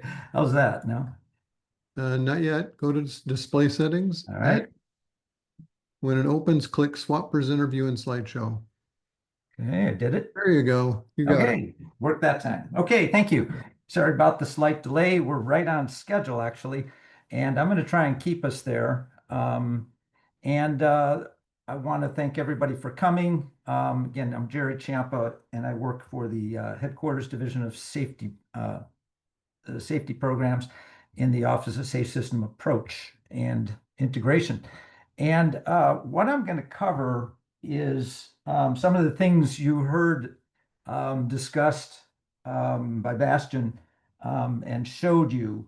Some of the concepts, or a lot of these concepts, are what we want to spend a little bit of time, and it is kind of an overview. So this may be something you find that you may not really need the information, but then again, it's going to be a quick overview, make sure everybody's on the same page as we continue to talk about the different alternative intersections, and especially safe system intersections and all these other strategies, countermeasures, solutions, which are for intersections and interchanges. Okay. And what's really important is it's a little misleading to say safe system intersections at the start here, because a lot of these, most of these strategies are actually as good for mobility as they are for safety. And this is when we talk about the purpose, the real role, and the purpose and value of ISOAP. It's getting to the optimal investment decision, the optimal solution, and ones which give both safety and mobility benefits. That is what we should be doing with our investments. So let me just go ahead and proceed. Make sure I can do this. Okay. So just to real quickly frame what we're talking about again is safety first, safe system intersections. And the relevant crash data here, it's changing. It's actually getting a little worse. About 28% of all fatalities now are intersection related. About half of all fatalities and injuries are, again, intersection related. And then for a long time, we've known that about a quarter of all fatalities at signalized intersections involve pedestrians. And of course, we're talking about intersection crashes that are among the most severe types: angle broadsides, left turn head on, and of course, when vehicles hit pedestrians and cyclists. And just a little bit more of the backdrop, as you can see here, we've seen actually about a 20% increase since 2018. Now, these are national statistics, and different statistics will tell different stories, but in this case, we're seeing, again, an increase overall, but in this case at intersections, we're also seeing a big jump, about 20%. So again, as far as this goes, ISOAP, what we're looking for, of course, or what we're expecting is improved safety, mobility, and convenience for motorists and all users. And again, we're trying to get greater implementation of cost-effective strategies and solutions. Some of the things that I will talk about, we'll be talking about next 2 days, they are pretty much underutilized still, at least by Caltrans. And this is something which, of course, ISOAP is helping to do. That's why ICE was created in the first place, to help facilitate the consideration of newer, innovative, but proven solutions like roundabouts. We want definitely more consistent application across districts. And really, one of the most important things here is a substantial contribution to the Caltrans Vision Zero goal for 2050. But again, backing up, we're looking at optimal solutions is what ISO can identify, and specifically for intersections and interchanges. And this goes beyond, of course, safety projects. This is something that applies to all capital projects, all or most capital projects. All these investments are potentially opportunities to meet our goals and improve both mobility and safety. And again, what ISOAP does, again, what's important is a direct kind of an apples and apples comparison of intersection alternatives, help us to see which, not just based on cost, but which investment will get us the best results. So this is just a list, and this is taken from the ISOAP process guide. And you see here, there's a lot more intersection alternatives. This is just to give you at a glance how many different things, how many options, how many alternatives there are. And some of these things are at grade. Some of these strategies are for grade separations. And these are control strategies. These are also interchange configurations and other types of strategies. So really, the reason to show you everything is because one of the concerns is, and questions is, how many of these strategies do we need to evaluate and assess during an ISOAP study? So again, ISOAP, the guide, it has links for all of the newer, the things we're unfamiliar with. There's links to videos and documentation to help everybody understand what some of these things are. We want to make sure that as we proceed with a study and looking at the intersection alternatives, that we're being very practical and we're only selecting potentially viable, practical alternatives to look at, not everything that can be done. Okay. And this is where the safe system approach comes in, because what we've found is that, as I said before, we're seeing solutions, strategies that can help both for mobility and safety. And there are resources, there's tools that come along with this. So a quick review of this, and I know that everyone probably has gotten some type of a presentation or overview on the safe system approach, but I think it's very relevant to us moving forward. So again, what we're looking at here is prioritizing the elimination of crashes that result in death and serious injuries. I want to make this clarification, because a lot of people think that we're going after locations where there are fatal and severe injuries. Of course, we're doing that, but we also need to look at locations where there are patterns, concentrations of these types of crashes that can result in death and serious injury. So just a minor clarification. Of course, humans make mistakes, but we also know that we can design our system, operate it to accommodate certain types of mistakes that lead to death and injury. Of course, humans are vulnerable, and we are talking about the importance of reducing speed for that. Responsibility is shared. I want to emphasize this again, because this is where it's important to realize that all capital projects, all infrastructure improvements, whether they're for mobility, to add access, to support development, and of course, to improve safety, all of these things should be looking at and considering either the safer solution or a safe system solution, or adding some of these safety countermeasures, other enhancements, because this is all part of, I'll jump to number 6, by implementing multiple types of strategies, we're basically creating some redundancy, okay? Overlapping protection, parts that overlap and work together to make sure that there aren't gaps where severe or fatal crashes can happen. And again, what we're trying to do here is double down on investment and strategies that have built-in redundancy. So instead of just trying to do multiple things, and this is the core principle of the safe system approach, is we want to make sure that we're including not just engineering, but we're looking at enforcement, education, emergency response.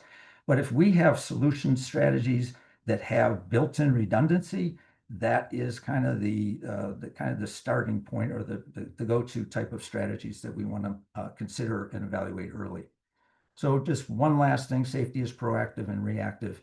And again, this goes back to shared responsibility. These improvement projects that aren't looking at a safety problem per se, but they are, again, opportunities to enhance safety before there are problems. So one more look back and then forward here, where we're talking about how do the safe system approach and ISO produce the optimal investment decisions. And you could look at what we've done traditionally versus now what we're trying to do. I want to emphasize again, prevent crashes that result in serious injuries. So those are, in a lot of cases, intersection crashes, the most severe type. These are what we're trying to prevent. So we're not just going to be trying to improve intersections where we're having fatal and severe injuries, but we're looking at where those types of crashes are already happening. But thank goodness we already haven't had fatalities and injuries. And then one of the other things here, among the others, is, again, I think Bastian already said this, we used to think about in the past traditionally accommodating pedestrians and cyclists, but now, of course, we're providing complete infrastructure to protect vulnerable users, peds and bikes in particular. And then looking again at objectives now for capital project expenditures that are focused on intersections and interchanges. Again, we will be talking again, one of the objectives, of course, is we're no longer just trying to get an acceptable level of service, but we're looking at performance in terms of throughput and reducing person hours of delay. And then, of course, another objective is the decision-making process itself. And again, in the past, we've been focused on meeting purpose and need, in which case there could be multiple alternatives, all meeting purpose and need, and the lowest cost alternative could then become the most attractive. Whereas now we're looking at alternatives that provide the greatest benefits, the best results, but also value. That's where the benefit cost comes in, that part of ISO. So we can look at how much cost savings there is in terms of reducing severe crashes. We can look at reducing congestion and delay, and looking at the cost to come up with benefit cost.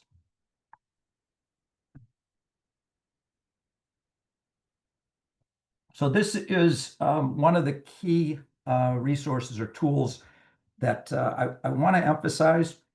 And this is an FHW publication from last year, 2024. And it really is a collection of engineering and infrastructure-related countermeasures and strategies. And these are among the most effective, or the most effective, for reducing fatalities and serious injuries. And what's important, as you can see by the name, is that this is a safe system and also a hierarchy. So this, in this case, goes back to when I showed you a list of 20 or 30 different alternatives that we can consider and look at. They all have different performance outcomes, performance characteristics, and capabilities. But here's a tool which is kind of at a high level already done the work for us and kind of prioritize these, and based on, in particular, their safety performance, and not just on results in terms of how well they reduce crashes, but also on how they actually accomplish the safe system objectives. So let me show you what I mean by that. So this is a solution hierarchy, and in this case, this document, it organizes strategies that are mostly the 28 proven safety countermeasures, plus other strategies that are proven and emerging.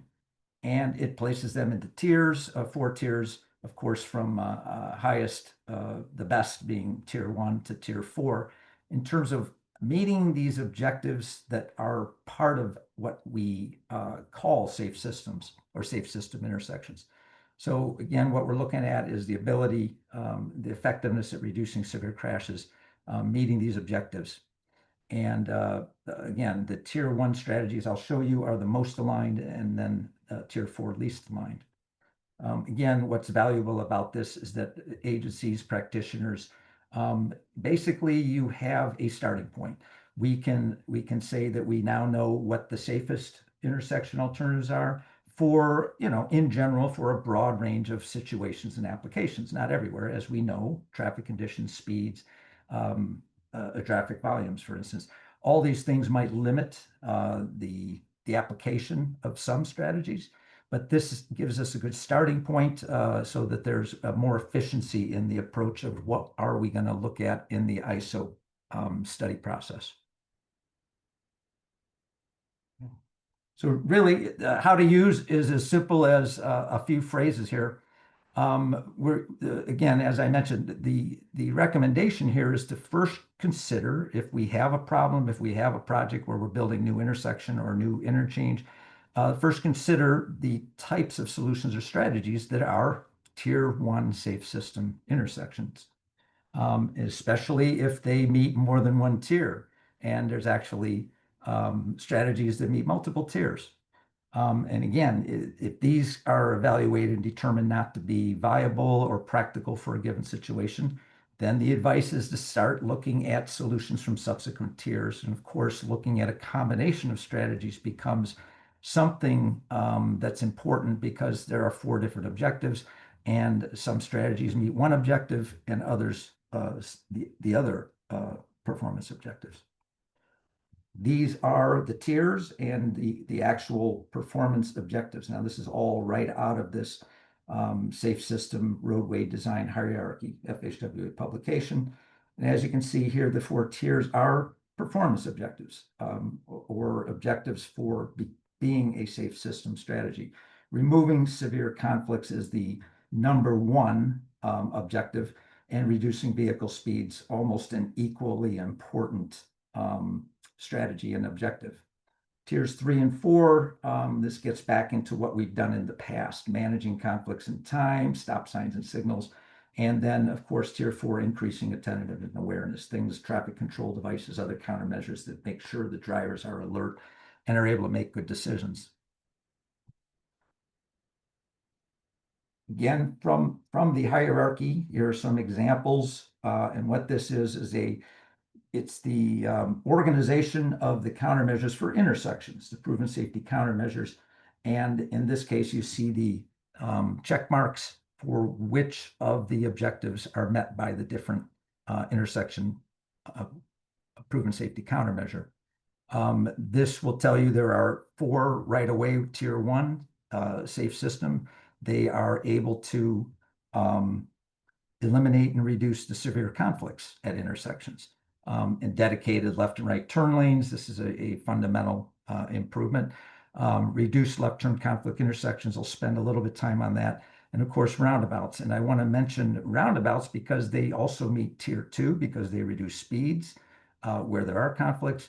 And I'm going to go one step further. And as we go back, roundabouts actually meet all 4 tiers, because if you look at managing conflicts in time, that is right away. That is yield control, drivers waiting for gaps before they enter. That is basically roundabouts do manage conflicts in time through yield control at entry.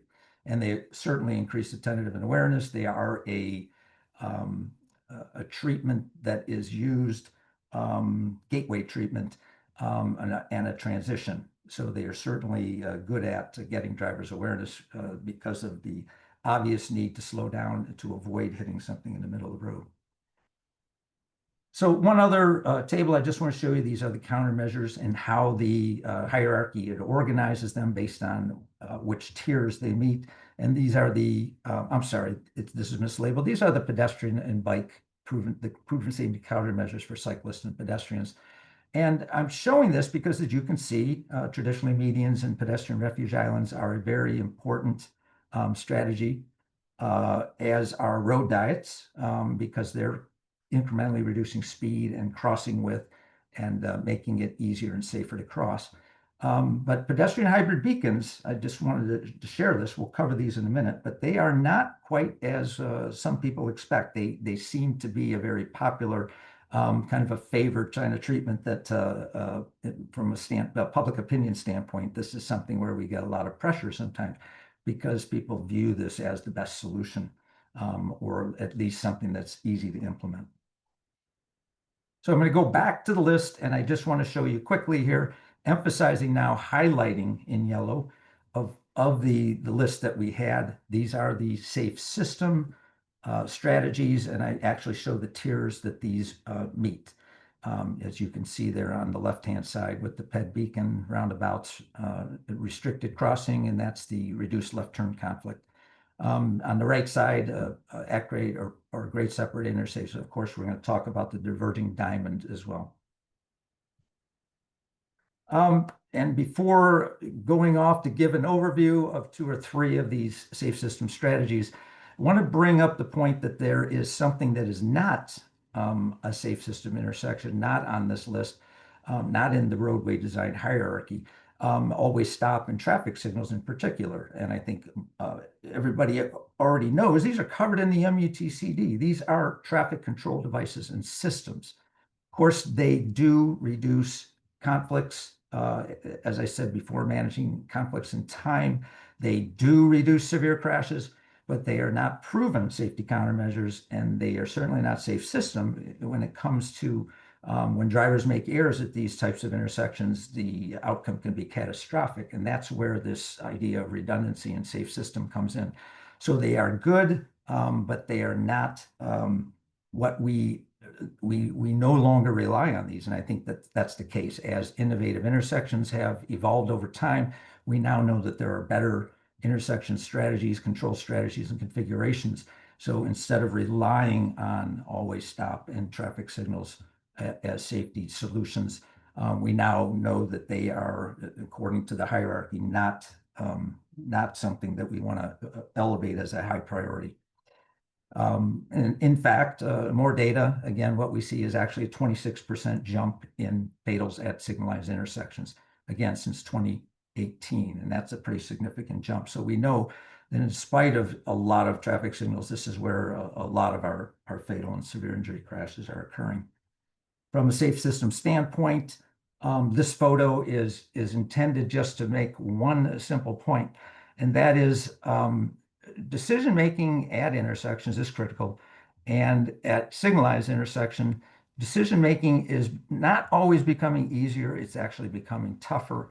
And again, just looking at this at a glance, you see, as a driver, you see 3 green signal indications and 3 red signal indications.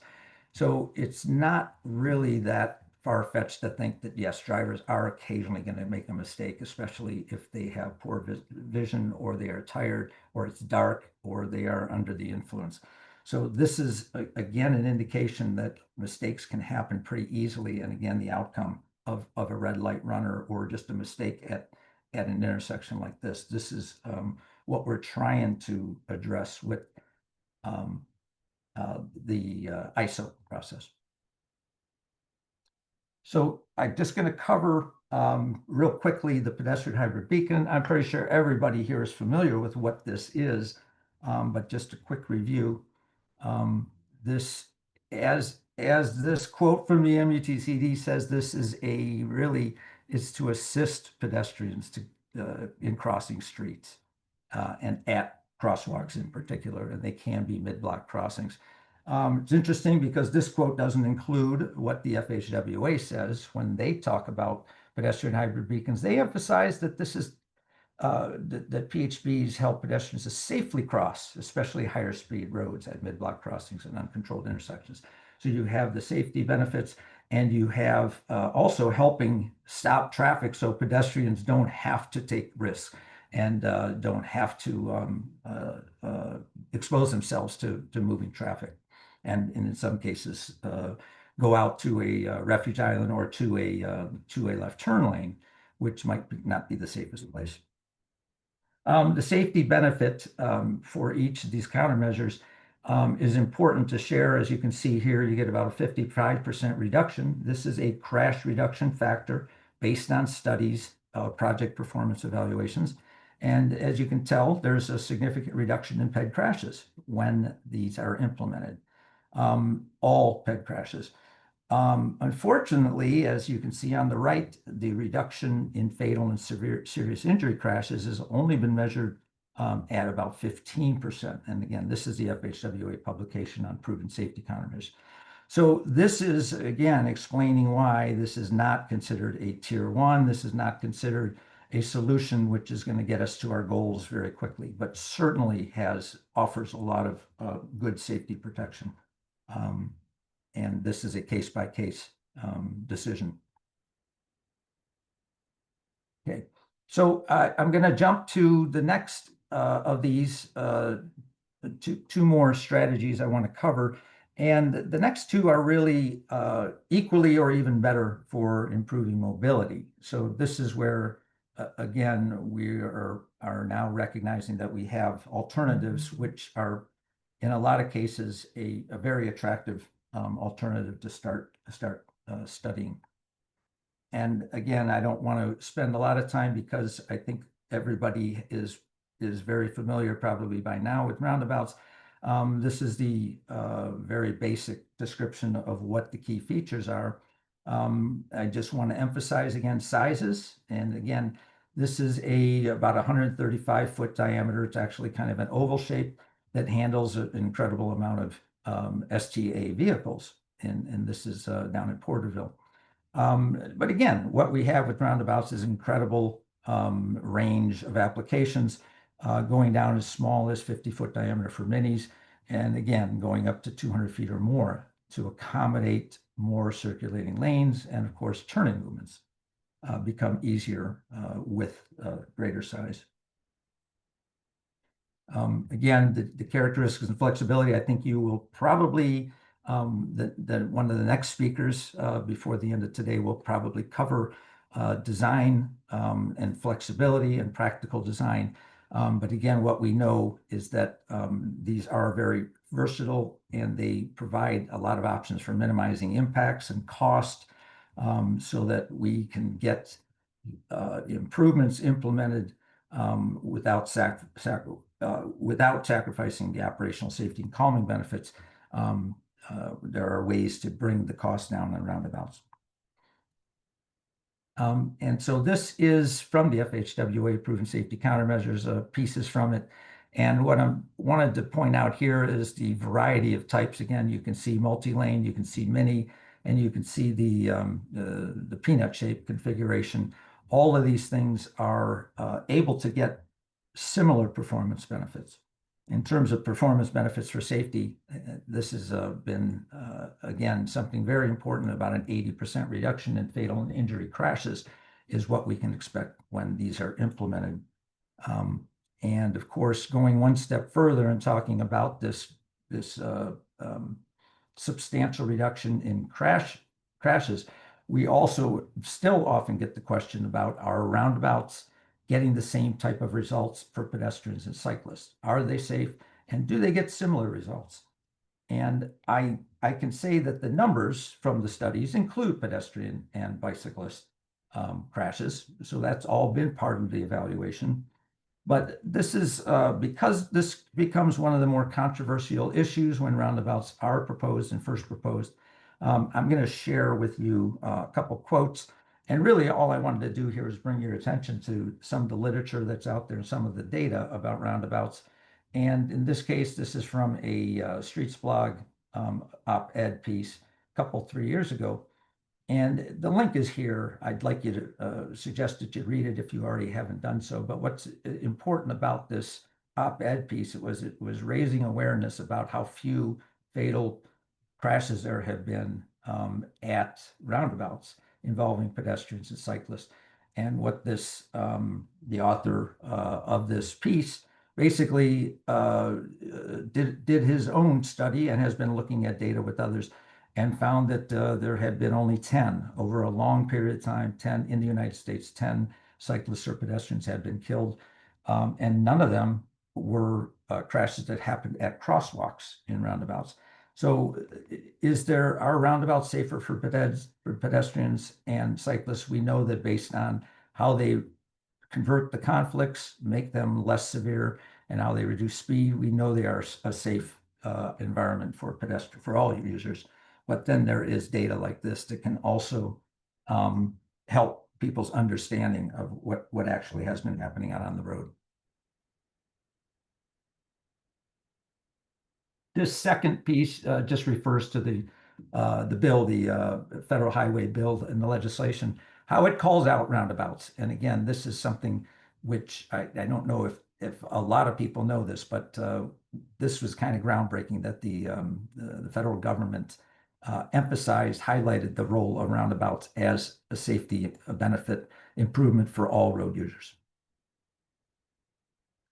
Again, a diagram that everybody has seen probably dozens of times showing the conflicts. And of course, roundabouts have many fewer conflict points.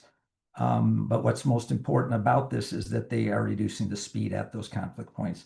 So you see here that, again, another diagram that we are all very familiar with, why roundabouts are safer, fewer conflict points.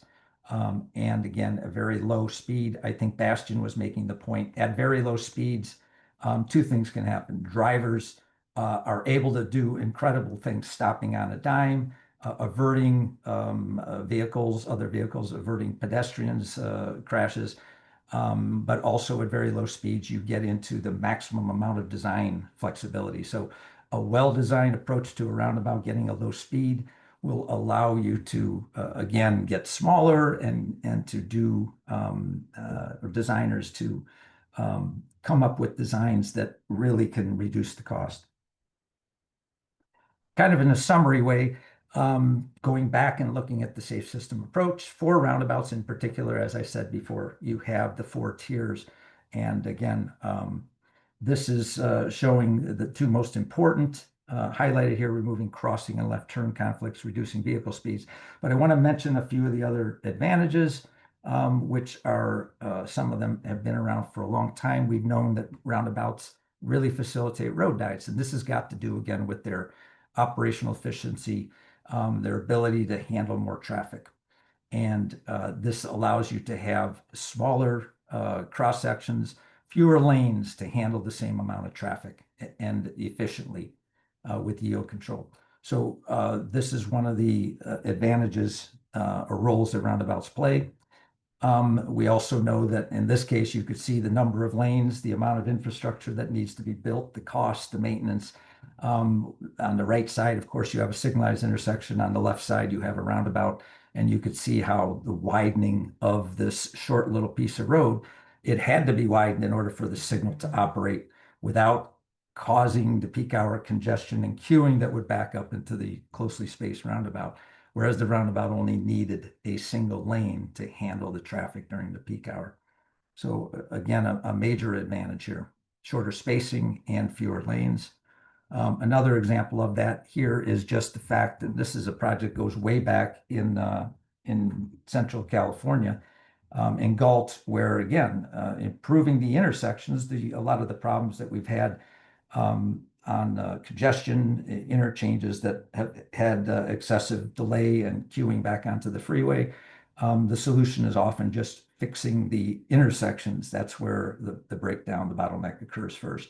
So here, if you look at a little bit closer, you could see that in this case, a project was implemented and did not have to touch the structure, did not have to replace the structure with wider cross section. So a significant cost savings because of the operational efficiency of the intersection itself. Lastly, I want to show one other example, and this is a very unique situation, and I'll probably get into this more tomorrow if we have time for an exercise. And that is, this is actually a calming location. It's hard to see maybe in this. So, but there is no intersecting street. This is a roundabout where the idea is slowing traffic down before getting to a complex decision-making environment and one that is high risk. And in the other case, because of the complexity, providing a U-turn opportunity for drivers so that they could make a certain movement that otherwise might be very expensive to make. So we'll spend some time on this tomorrow as well. the next is a category I want to talk about: safe system solution. Again, the FHW is identified with this term, reduce left turn conflict intersections. And in particular, Bastian's already been talking about the R-cut and MUT or median U-turn. So let's look at these real quickly. And as you can see, there's a couple more that fall under this category. Actually, there's a third strategy I'll talk about in a minute. But first, let's talk about the reduced left turn conflict intersections, starting with restricting crossing movements, and in some case, left turn movements from the minor road. That's what the R-cut does. So it's eliminating or preventing some of these severe crashes by restricting movements and requiring a U-turn. This again should be very familiar. As you can see, drivers are forced to turn right coming out of a minor street in this case. And in order to go through or turn left, they have to go right, make a U-turn, and come back to the intersection. And this is actually something everybody is very familiar with. If you spend any time in a suburban area and on arterial streets, local city, county streets, a lot of shopping parking lots have been left in or right in, right out. This has been something we've seen for decades. The only difference for state highways, of course, here is that we need to, and as you can see here, we need to accommodate design vehicles and again, the largest vehicles on the system in some cases. So here's an example of the probably potentially one of the most expensive parts of building an R-cut is to accommodate turning design vehicles, as you can see here. But just a spot widening is all that's really required in this case. And again, these can be, depending on traffic volumes and situations, either stop controlled or signal controlled. But in every case, what we have is the same type of movement required.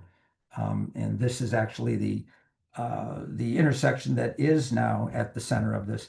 As you can see that there is a pedestrian crossing path, which is a little bit circuitous, all controlled by the traffic signals in this situation. The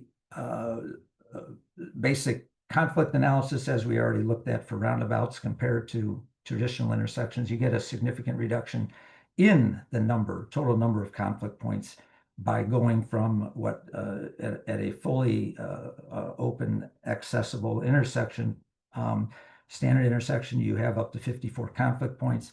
With the R-cut, this is actually reduced to a total of 24, 10 of which are pedestrian. And as you can see, very few of these, two in particular, are considering crossing or the highest risk type of conflicts. So again, what you have here is you don't have the reduction in speed like the roundabout does, but this gets you the tier 1 safety benefit of reducing the severe conflict points. And this is again what this accomplishes again is by removing, in this case, movements through the intersection, especially from the minor street. This is freeing up green time that can be allocated to the higher volume where the congestion may be occurring. So this is where there are mobility benefits. And in this case, the studies that have been performed over a number of years have been very consistently showing R-cuts can result in about a 30% increase in throughput and seeing reductions in travel time. A quick example, and again, the applications for this are kind of hidden, and this is one I think is worth sharing.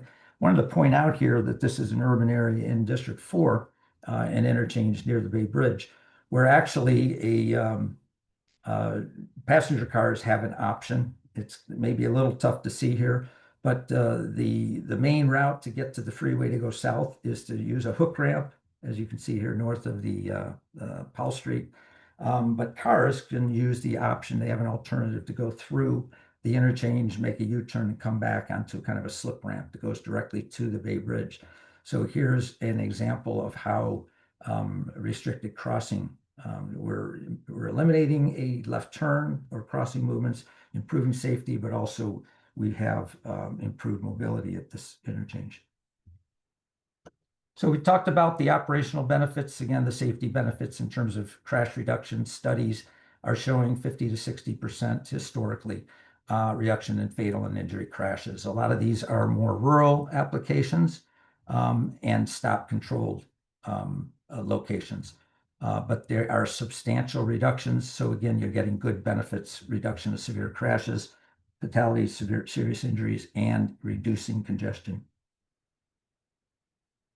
Just another example, this also from the Bay Area, where R-cuts are not very commonly used. And that's why, again, as I mentioned earlier, this is something that's underutilized and can be an alternative that may end up being highly competitive, again, getting benefits and possibly lower cost.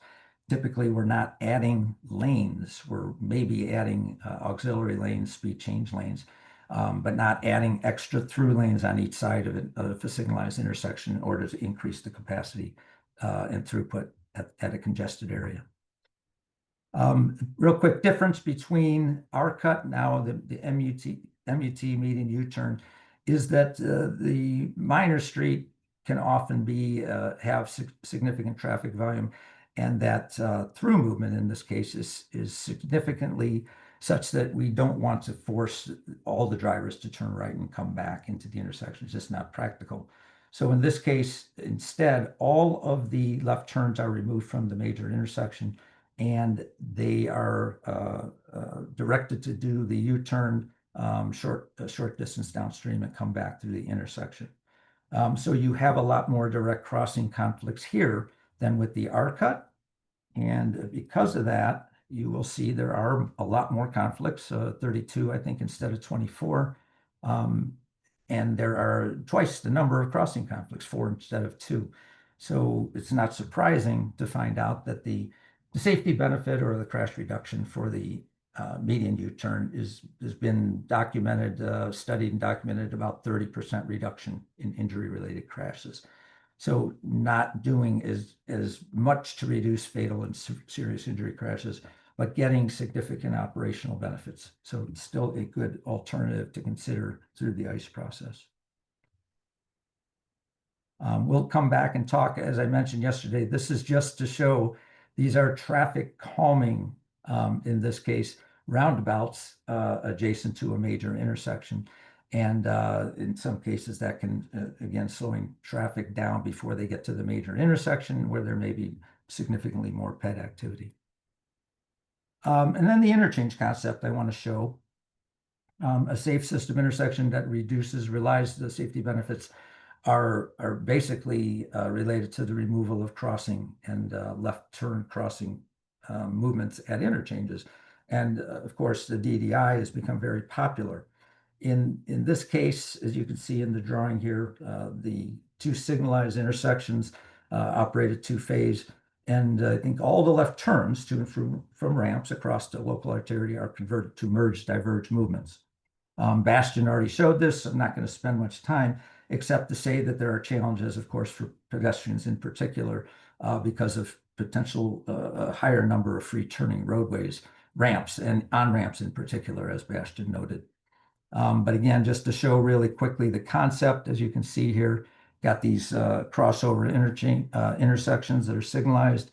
And this is the movement that can occur in one direction. And at the same time, these are the movements that can happen coming off the freeway. There is no conflict with that left turn. Therefore, the crash potential is eliminated for the off-ramp that's turning to the left. This is what, from an aerial view, and then again, as Bastian pointed out, the green oval is pointing out one of these pedestrian crossings that, based on speed and drivers' inattention, based on what they're attempting to do, this is a case where some type of beacon or control measure is probably necessary. The good news here is on the evaluation of the diverging diamonds.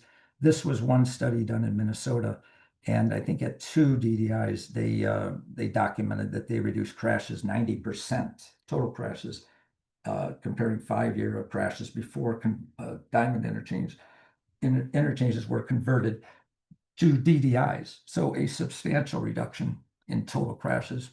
And even more importantly, in terms of safe system alignment, this study a safety study looked at 80 DDIs in 24 states, and it found a 44% reduction in fatal and severe injury crashes.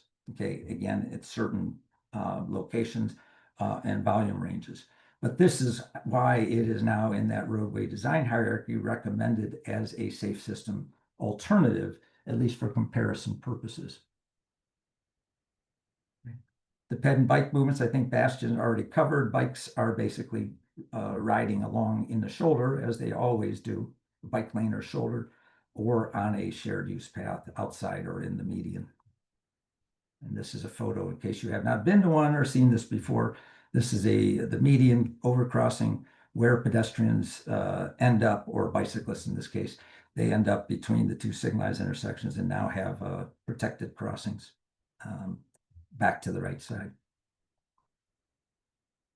Footprint can be rather large, as you can see here, one of the drawbacks potentially, but this is something that, again, designs can be more efficient.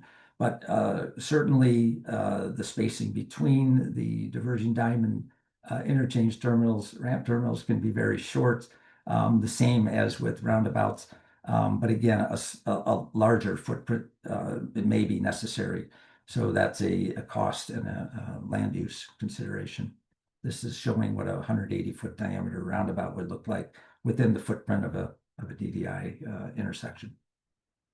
And again, a lot of traffic signals. I think this is one of the drawbacks, again, from a sustainability.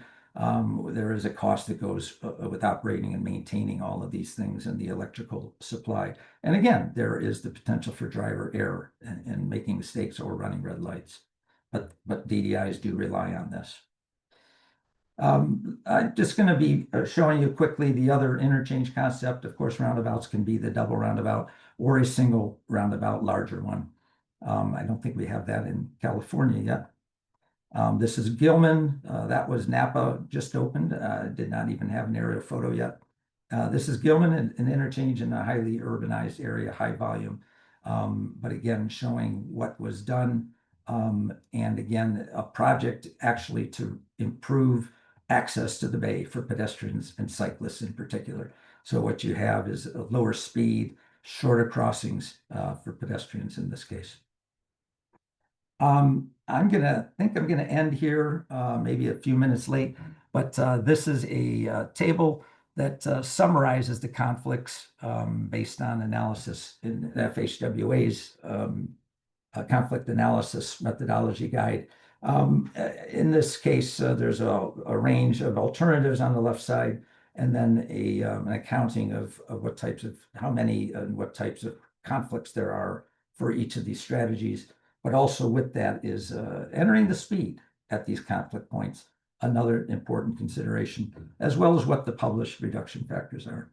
So this is something that might come in handy for at a glance understanding which alternatives are more appealing to start with. So I am finally going to stop there. John, is there time still to take a question or two, or do you want to wait until after the break? Yeah, actually, we don't have any questions to get to, so we do want to go ahead and proceed with a 10-minute break. So ask people to be back at 2:55. And just to let everyone know, during this break time, we are going to actually queue up for the turbo roundabout discussion. So we'll just be looking at visuals of the CCTV camera for the turbo roundabout for Highway 25 and 156 near Hollister. And so you could enjoy that during the break time. And again, we'll be back at 2:55. Okay, I'll go ahead and introduce Bing Yu and Sam To from District 5 Traffic Operations. So they're going to give a presentation on the country's second turbo roundabout that has been constructed. There are now 4 in the US. So this is something that has been very innovative, a lot of interest. And they're going to talk about why they decided to build a turbo roundabout, why is it different than normal roundabouts, and how it's been operating. So yeah, thanks, Sam and Bing. I'll pass it back on to you. Thank you, John. Thanks, John. Good afternoon, everyone. My name is Bing. I'm the Caltrans District 5 Traffic Operations and Management Branch Chief, also the District ISOAP Coordinator. And I'll be presenting with Sam and he's also one of my team members and really the brain operation, right? So just to provide you a little bit of a background at the Turbo Roundabout location, the intersection is located in a rural area just outside the city of Hollister city limits. It's at a junction of two state routes. The posted speed limit on both routes is 55 miles an hour, high speed on all the approach legs. Highway 156 is a two-lane undivided expressway near the roundabout, providing access to the Central Valley, from the Central Valley to the western coastal regions of District 5. The east-west route accommodates a range of regional and inter-regional traffic, which includes commercial and agricultural trucking, tours, and also commuter travel traffic. From the US 101-156 east separation, Highway 156 travel east and San Benito County through the city of San Juan Bautista and continues north, intersecting Highway 25 in Hollister and enter District 4 from the San Benito County, Santa Clara County line, terminating at 152, which is another east-west route connecting to I-5. The average truck traffic for the last 12 months is close to 13% of AADT. The peak month was near 18% on 156. That was in May of 2024.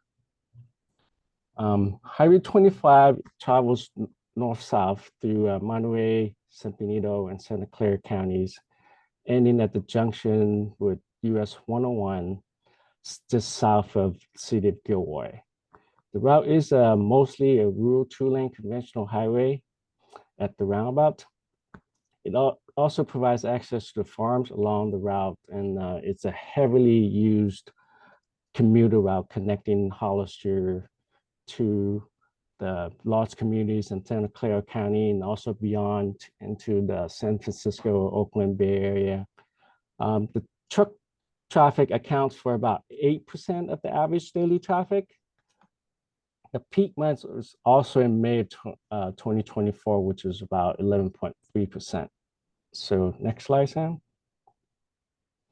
So the intersections were signalized prior to the construction of the Turbo Roundabout. The location experienced higher than the 10-year statewide average collision rates, both in the total and the fatal rates between 2009 and 2018. We were seeing a fatal crash on average every other year. There were 2 fatal collisions just prior to us initiating the Roundabout project. The project was initiated as part of a safety improvement project through the SHOP program as an interim solution until we can build a grade separated interchange sometime in the future, hopefully within the next 10 to 15 years. And ISOAP step 1 was performed in 2017. Signal and roundabouts were analyzed. The ISOAP recommended a 2-lane roundabout as the interim project. The 2-lane roundabout will reach its capacity in about 12 years or so after opening day. A 3-lane roundabout would be needed to achieve a 20-year design life. So the challenge at this location is the 51-degree skew, which is one of the reasons that led us to choose the Turbo Roundabout design. Sam will further discuss this later in the presentation, as well as the operations of the roundabout. So with that, Sam, take it over. Thank you, Bing. All right. So when we started designing the roundabouts, actually at the same time, we will introduce the Turbo Roundabout concept in 2020 as the project was moving forward with the roundabout design. And these are the few manuals and references that the design team used. To the very top left is where the Dutch design Turbo Roundabout design manual that we reference to. and as well as using it as our design in the turbo roundabouts. And the other two was also being introduced to the team was the FHWA turbo roundabout primer, as well as the synthesis report. So these are the three main manuals and references that we use to do our to perform our roundabout design and analysis. Of course, there is this at that time is NCHRP 672, and then later on we have this NCHRP 1043 for roundabout guides. So when we come to a multi-lane roundabout design, there's always a challenge as far as the skew conflicts, especially when your roundabout has a very extreme skew angle. And one of those skew conflicts that multi-lane roundabouts experience or see are this type of crossing conflicts between the circulating and the exiting traffic. And what was being recommended in our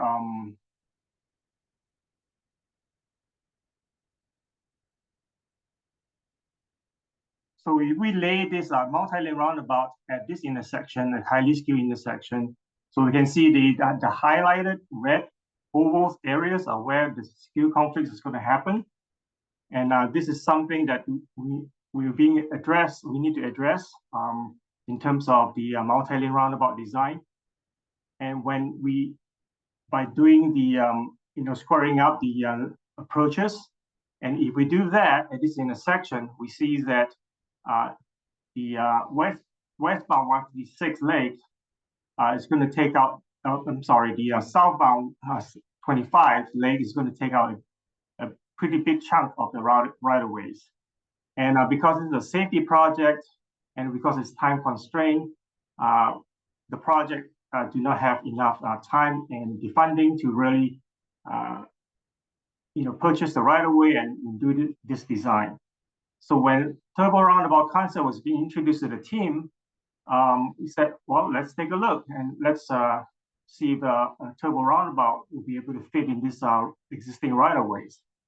And our design team did that, and we figured that, oh yeah, it seems like with this turbo design, we're able to fit the turbo roundabout concept within the existing right-of-ways without much right-of-way impacts. Now, the next thing we're considering from a design and safety standpoint are the modern roundabout versus the rotor turbo roundabout conflicts. So for a 3x3 modern roundabouts, we're talking about 60 conflicts, 12 diverging, 12 merging, and 36 crossing. And on top of that, in a multi-lane roundabout, we also know that there are improper lane changes conflicts as well within the circulating roadways. So this shows that if it's a 2-lane, we have 8 conflicts, and if it's a 3-lane, we're talking about 24 improper lane changes conflicts.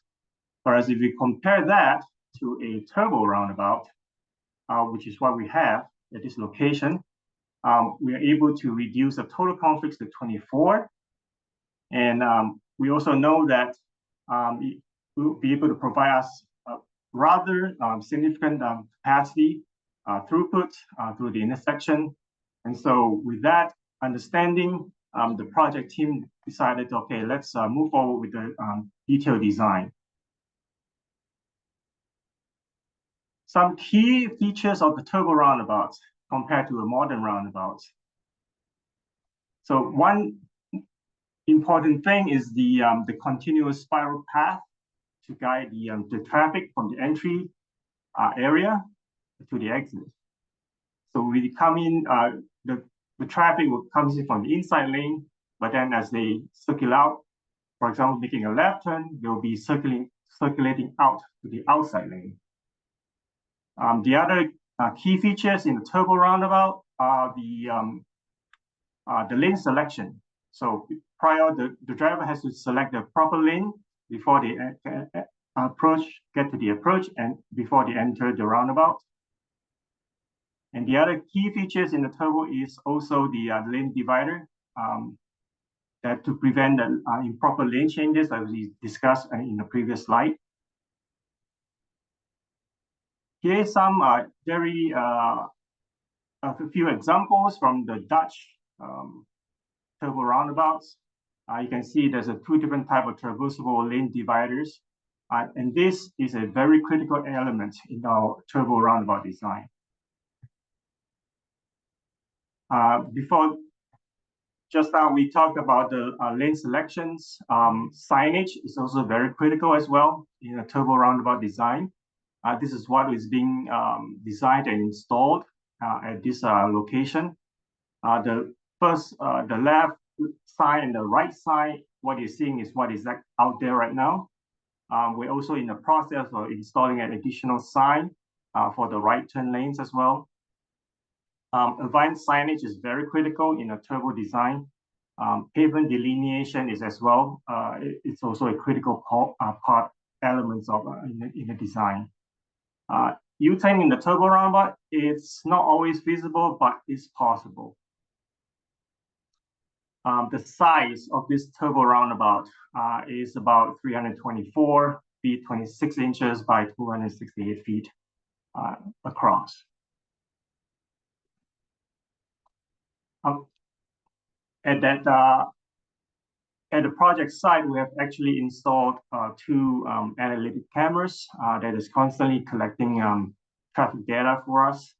And from the last 12 months of data that we've collected, it's indicated to us that this roundabout is serving about 51,000 ADTs with a traffic split between 156 and 25, rather evenly. And then the rest just is the percentage of the different type of vehicle types. We also did a peak hour analysis, and we looking at the 12 months data that we have. A typical AM peak, we're talking about 2,500 vehicles, and a PM is about 3,100 vehicles. We need to convert that to passenger car equivalents for our analysis. And from there, we did a micro simulation analysis to determine what is the roundabout operating at right now. So basically, it's indicating to us that the roundabout currently operating at LOSC and at AM and PM. We do see some queues in the AM for the westbound and PM for the eastbound. Even though this queue seems long, but in reality, from the video footage that we have, this queue really dissipates rather quickly within a couple of minutes. We kind of estimated that this roto turbo roundabout has about a capacity of maybe about 4,200 passenger car equivalent, which is a little bit lower than what the judge is saying in their research and manual. But we'll see. This is a fairly new design, so as more drivers are more familiar with this type of intersections, hopefully we'll see a slight increase in the capacity of the turbo roundabout.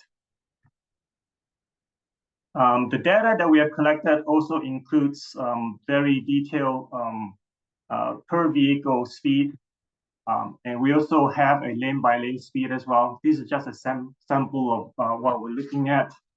For the northbound 25, we're talking about an average speed is about 19 miles per hour for the left lanes and so on.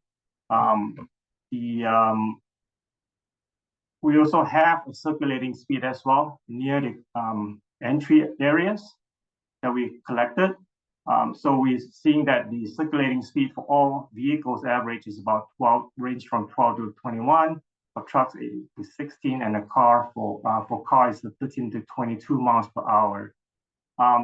So looking at the entry speed versus the circulating speed, we can see that the speed differential really is quite low, which is why it makes this roundabout a safe option for us. And it's able to address the fatal and serious injury crashes that we're seeing prior when it was a signal. Jerry, just now previously, Jerry mentioned about the tier 1 and tier 2 So we can see that based on the speed that we are seeing at this turbo roundabout, really the turbo roundabout speed is really within that 20 miles per hour speed. And thus we would expect, if there is pedestrian in this area, but that we would expect pedestrian survivability reduction by almost 90%. At this location, because it's a very rural area, and so we did not have any pedestrian using this intersection, because on all four quadrants of the intersections, they're all basically farmlands for miles and acres. So for this particular location, we do not have any issues as far as pedestrians is concerned. Before the roundabout was fully operational in last March in 2024, prior to that, the project team did a public service announcement, and as well as a public educational video. The link is up here that maybe we can share later if anybody's interested in looking at how the video is being used to educate the drivers and the public on how to use the turbo roundabout. And we also work with many of the news agencies to inform the public and the drivers on how to use these roundabouts by doing graphics, infographics, and public announcements. And finally, for this last slide that we have, FHWA had this review publication done in last year for the turbo roundabouts in all our European counterparts, in Czech Republic, in the Netherlands, and Poland. And these are the key findings in that report. The safe performance, we know that from what we have in the last 12 months of data, we know that we have achieved a slow speed, as I've shown previously in the speed data that we have. We're able to able to meet our performance need for at least the next 12 years. And then also the channelization, the lane dividers, which is a key component in the turbo roundabout, has actually reduced a lot of the improper lane changes that we are seeing in a multi-lane roundabout, modern multi-lane roundabouts. Also, the signage and pavement is, as I mentioned, is very critical in making this roundabout a success. People when they see the sign, when they approach a roundabout, when they see the overhead signs, they know how to select their lanes and to go to where they want to go. User consideration experience. From the opening of the roundabouts till now, majority of the feedbacks that we see on news articles and user experience were positive. In fact, quite a few people were actually surprised at how efficient this roundabout is operating.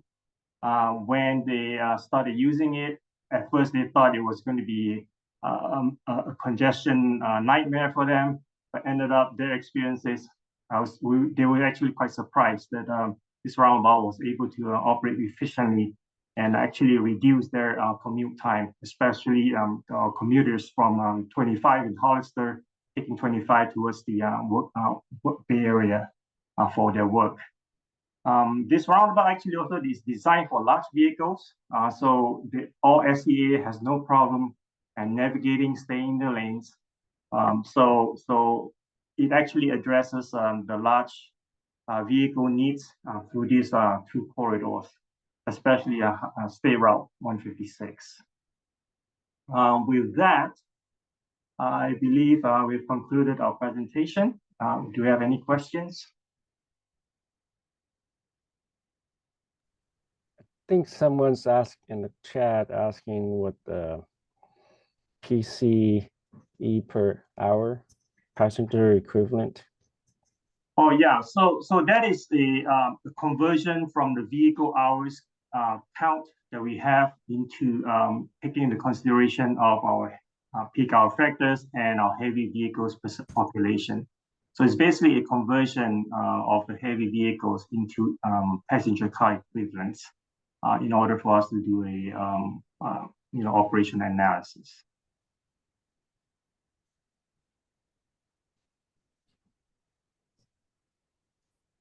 Okay, there are no other questions. Just want to thank you, Bing and Sam, for a very informative presentation. If anyone else has any other questions, just please put it in the Q&A pod, and we will answer all questions. At this time, we're going to transition over back to Jerry Champa, and we're going to talk about affordable roundabouts.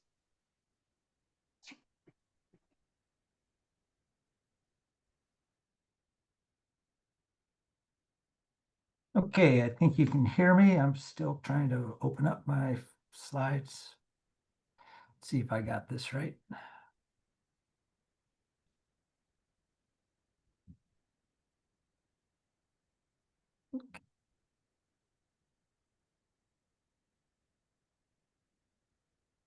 Is it, can you see the affordable roundabout slide? Yeah, looks good, Jerry. Okay, thank you.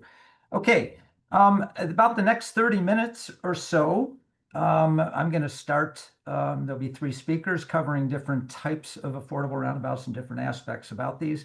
And I'm going to start this off, and then I'll introduce Phil Rust, and then John Liu will come back to finish up on this. So let's see here. Okay, so what we're going to cover, and again, affordable roundabout is clearly become an initiative, and we'll talk more about this probably day 2. But again, affordable means roundabouts that can be designed in different many shapes, sizes, materials, installation methodologies. And as you can see here, what's most important about this is that these roundabouts can be installed for about a fraction of the funding and time required for traditional construction materials and methods. So there's a lot of interest in this, especially because costs have been escalating on a lot of different things. In this will show you what we're going to showcase. On the far left, you see a quick build roundabout, and there's a good success story about this project. Maybe we'll cover that at the end. A mini roundabout shown in the middle, and what's important there is the range from about 50 feet to 90 foot, and the fact that these, of course, are fully traversable to handle truck traffic. And then on the right, modular roundabout, and Phil Rust of San Diego is going to cover that. So let's go to the next step. And again, the reason that this has become probably a national initiative and very important in California is because the price has gone up. And as you can see in this slide, typically we were building roundabouts for about 6 to 10 million. Your average or typical installation for a single lane roundabout. And more recently, the last 6 to 9 months, all the cost estimates coming in, preliminary cost estimates for even single lane roundabouts is going upwards near $20 million. And we can't build as many roundabouts as we would like to, if that's going to be the cost. So what we're going to show you is, and ask the question here, what if we could use that 18 million, instead of building one, we could build 6, 7, or even 10 of these smaller modular compact roundabouts. And obviously we're looking for performance results. And of course, a big question that we're hoping to find out more about these is coming through a domestic scan study on mini and modular roundabouts that the FHWA and NCHRP, I think, conducted. And really, the question they're trying to answer is, do smaller roundabouts, minis, and compacts, do they get the same performance results in terms of crash reduction capacity? And so we're hoping to learn a lot more about that and report back to you maybe later this summer or in the fall. So this is Caltrans has been building compact roundabouts. I think these are very popular or common, let's say, in across the country. And again, these are just small roundabouts, and they do handle truck traffic probably not the largest vehicles, but as you can see, there's a big apron at this location. Again, part of a road diet project, 105-foot diameter up at Lake Tahoe. I want to share a couple more examples. And this is, again, a compact roundabout. And again, this is all about size starting out.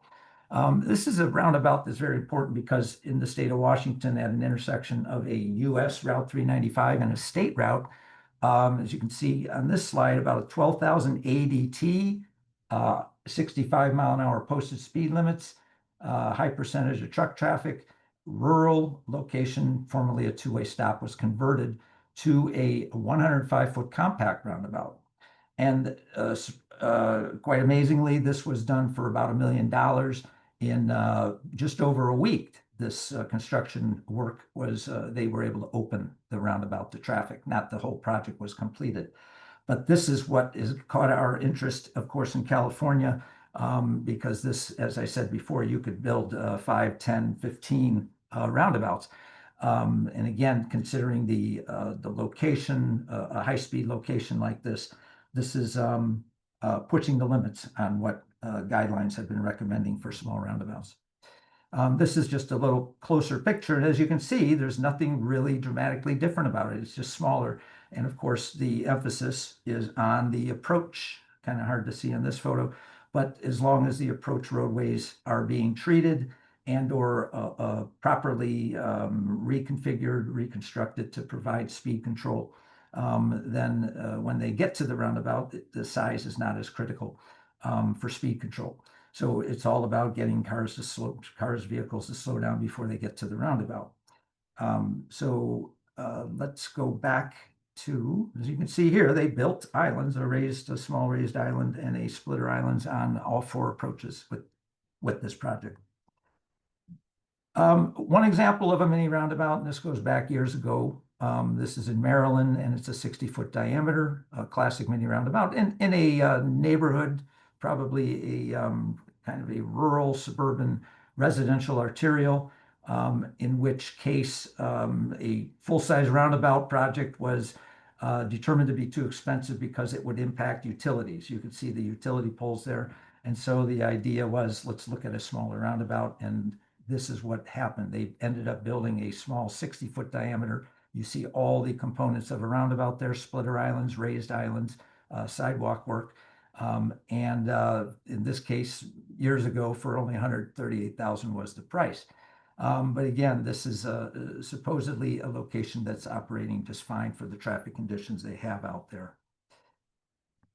I want to bring to the attention that this is where one of the applications that we probably can look into in California and elsewhere is at exit ramps, ramp terminals, on and off ramps, I should say. This is an example of a mini roundabout on US 50, but at the other end of the country in Maryland, where a 75-foot diameter, fully traversable roundabout was built at the end of a hook ramp and the beginning of a hook on ramp, as you can see here. And this case, as you can see, the measurement of 75 feet. What's important to understand here is that drivers are typically expecting to stop, to slow down, to make a decision and a turn at the end of off-ramp. So the expectation is not surprising. They're confronted with the yield control, and as long as the truck traffic can navigate across the mountable traversable island, then you're able to handle all of the expected vehicles at this location. So this is something that, again, a closer look, this is something that becomes important because this is an example of a interchange ramp terminal where in Orange County, where a existing intersection or former intersection was converted to a roundabout with about 150-foot diameter. So thinking dollars and cents, this is something that now can be scaled back potentially, depending on the site-specific conditions. I'm going to stop there and hand it over. I'm going to introduce Phil. I have some slides that I plan to present tomorrow as part of a case study exercise, and I'm going to forego those for now to save time and give the time to Phil. Phil Rust is with the City of San Diego, and Phil is basically heading up their Vision Zero intersection program, which is featuring affordable roundabouts. So they have a program, and they are taking advantage of this innovative modular roundabout product that is available. There are different types, but Phil's going to give you an overview of it. I wanted to show you, I hope you can see this photo. This is just a quick glimpse of what gets delivered to project sites. It's like a Lego set, if you will, one version of a modular roundabout. So Phil, take it away, please. Sure thing. Hey, thanks for letting me join you guys today. And I did want to key back to something that Jerry had mentioned a while back. The federal highway statistic or national statistic on how many fatal crashes happen at intersections. That statistic was about 1/3 of the fatal crashes happen at intersections. In our studies, City of San Diego, we're showing much closer to 2/3 of our fatal crashes are happening at intersections. And I think the discrepancy comes in that the national data is including both urban and rural. And I think if you look at other urban areas, you might find similar to kind of closer to that 2/3 of fatal crashes happening at intersections. So that just looking at our fatal data, that's really drawn our attention, focused us pretty head on to intersections. And the other thing just to note is that we found about 10 times more fatal crashes, or I should say fatal crash was 10 times more likely at a traffic signal than at an unsignalized intersection. So just some food for thought there. But I'll tell you the frustrating story that we had. Basically, we have roughly 50 people die, on the streets in our city every year. And when we started mapping these out, year one, 50 intersections or 50 locations. Year two, not a single location was the same. So our ability to, even if we had done something at all 50 of those locations, we wouldn't have prevented any of the crashes, the fatal crashes in year two. And so kind of fast forwarding that, we looked at 10 years of data and we only found 5 intersections that were the same. Or I should say 5 intersections where there was a repeat, multiple fatal crashes occurred. Over a 10-year period, roughly 300 fatal crashes, only 5. So if we had done something basically after every fatal crash, we still wouldn't have been able to prevent very many. So that's our challenge. So what we're aiming for is, I think the solution to that is looking at this systemic safety analysis. And so we're looking at sort of what are the patterns, what kinds of things are common among those intersections that had fatal crashes.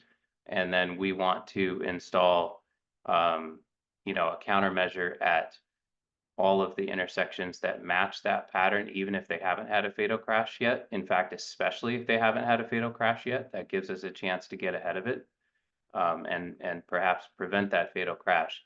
And so just to give you a quick, the patterns that we have found within the city of San Diego has been 4-lane by 2-lane intersections with a transit route going through them, and 3 or more injury crashes in a 10-year period. So with those kind of key, common denominators, we identified roughly 500 intersections within our city of 17,000, 500 intersections that are at high risk for a fatal crash. That's what we've been focusing on, and we want to do something at almost all of these intersections, so that we can prevent a fatal crash from occurring in the future. Now, as we've gone through and evaluated, several of these intersections are kind of in line along a corridor.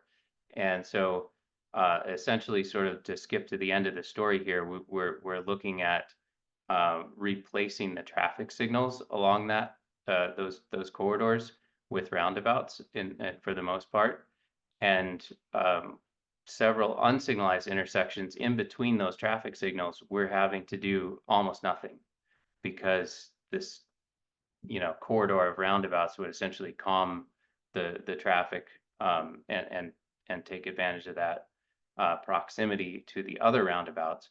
And so even though we're trying to address a high risk of fatal crash at 500 intersections, we're probably only going to have to install maybe 100 or 200 roundabouts to kind of have that big effect.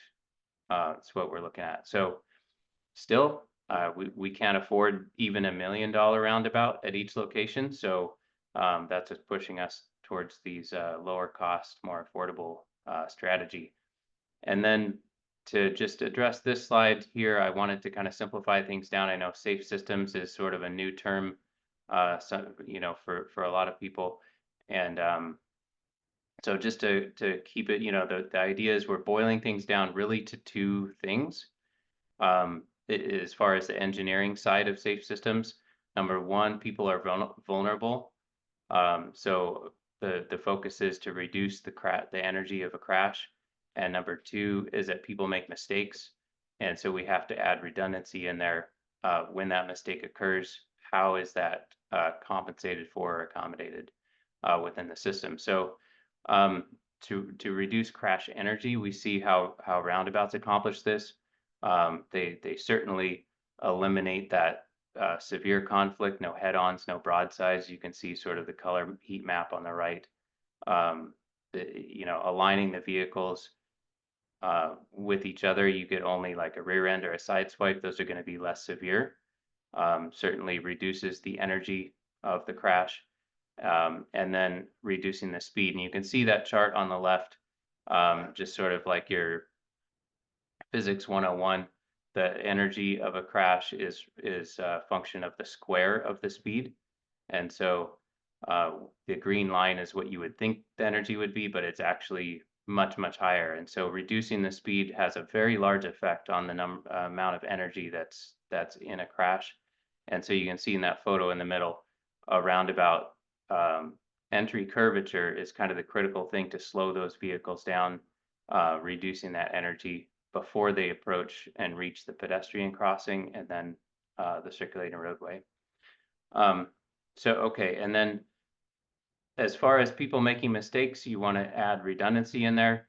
And the way that you do that really is by eliminating the traffic light that's sort of distracting or in between the two parties involved in that conflict. And so as once you have the parties interacting with each other directly, that gives you at least a shot at recognizing that somebody else is going to make a mistake.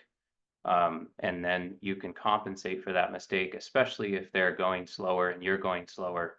That other person makes a mistake, you can compensate for that. And so that's kind of the idea, the other person being the backup in that direct interaction. And then the last piece I'll just mention, it's kind of cool picture here down with the roundabout showing this red car at each kind of next conflict point. And so the whole idea here is that each of the conflict points are simple.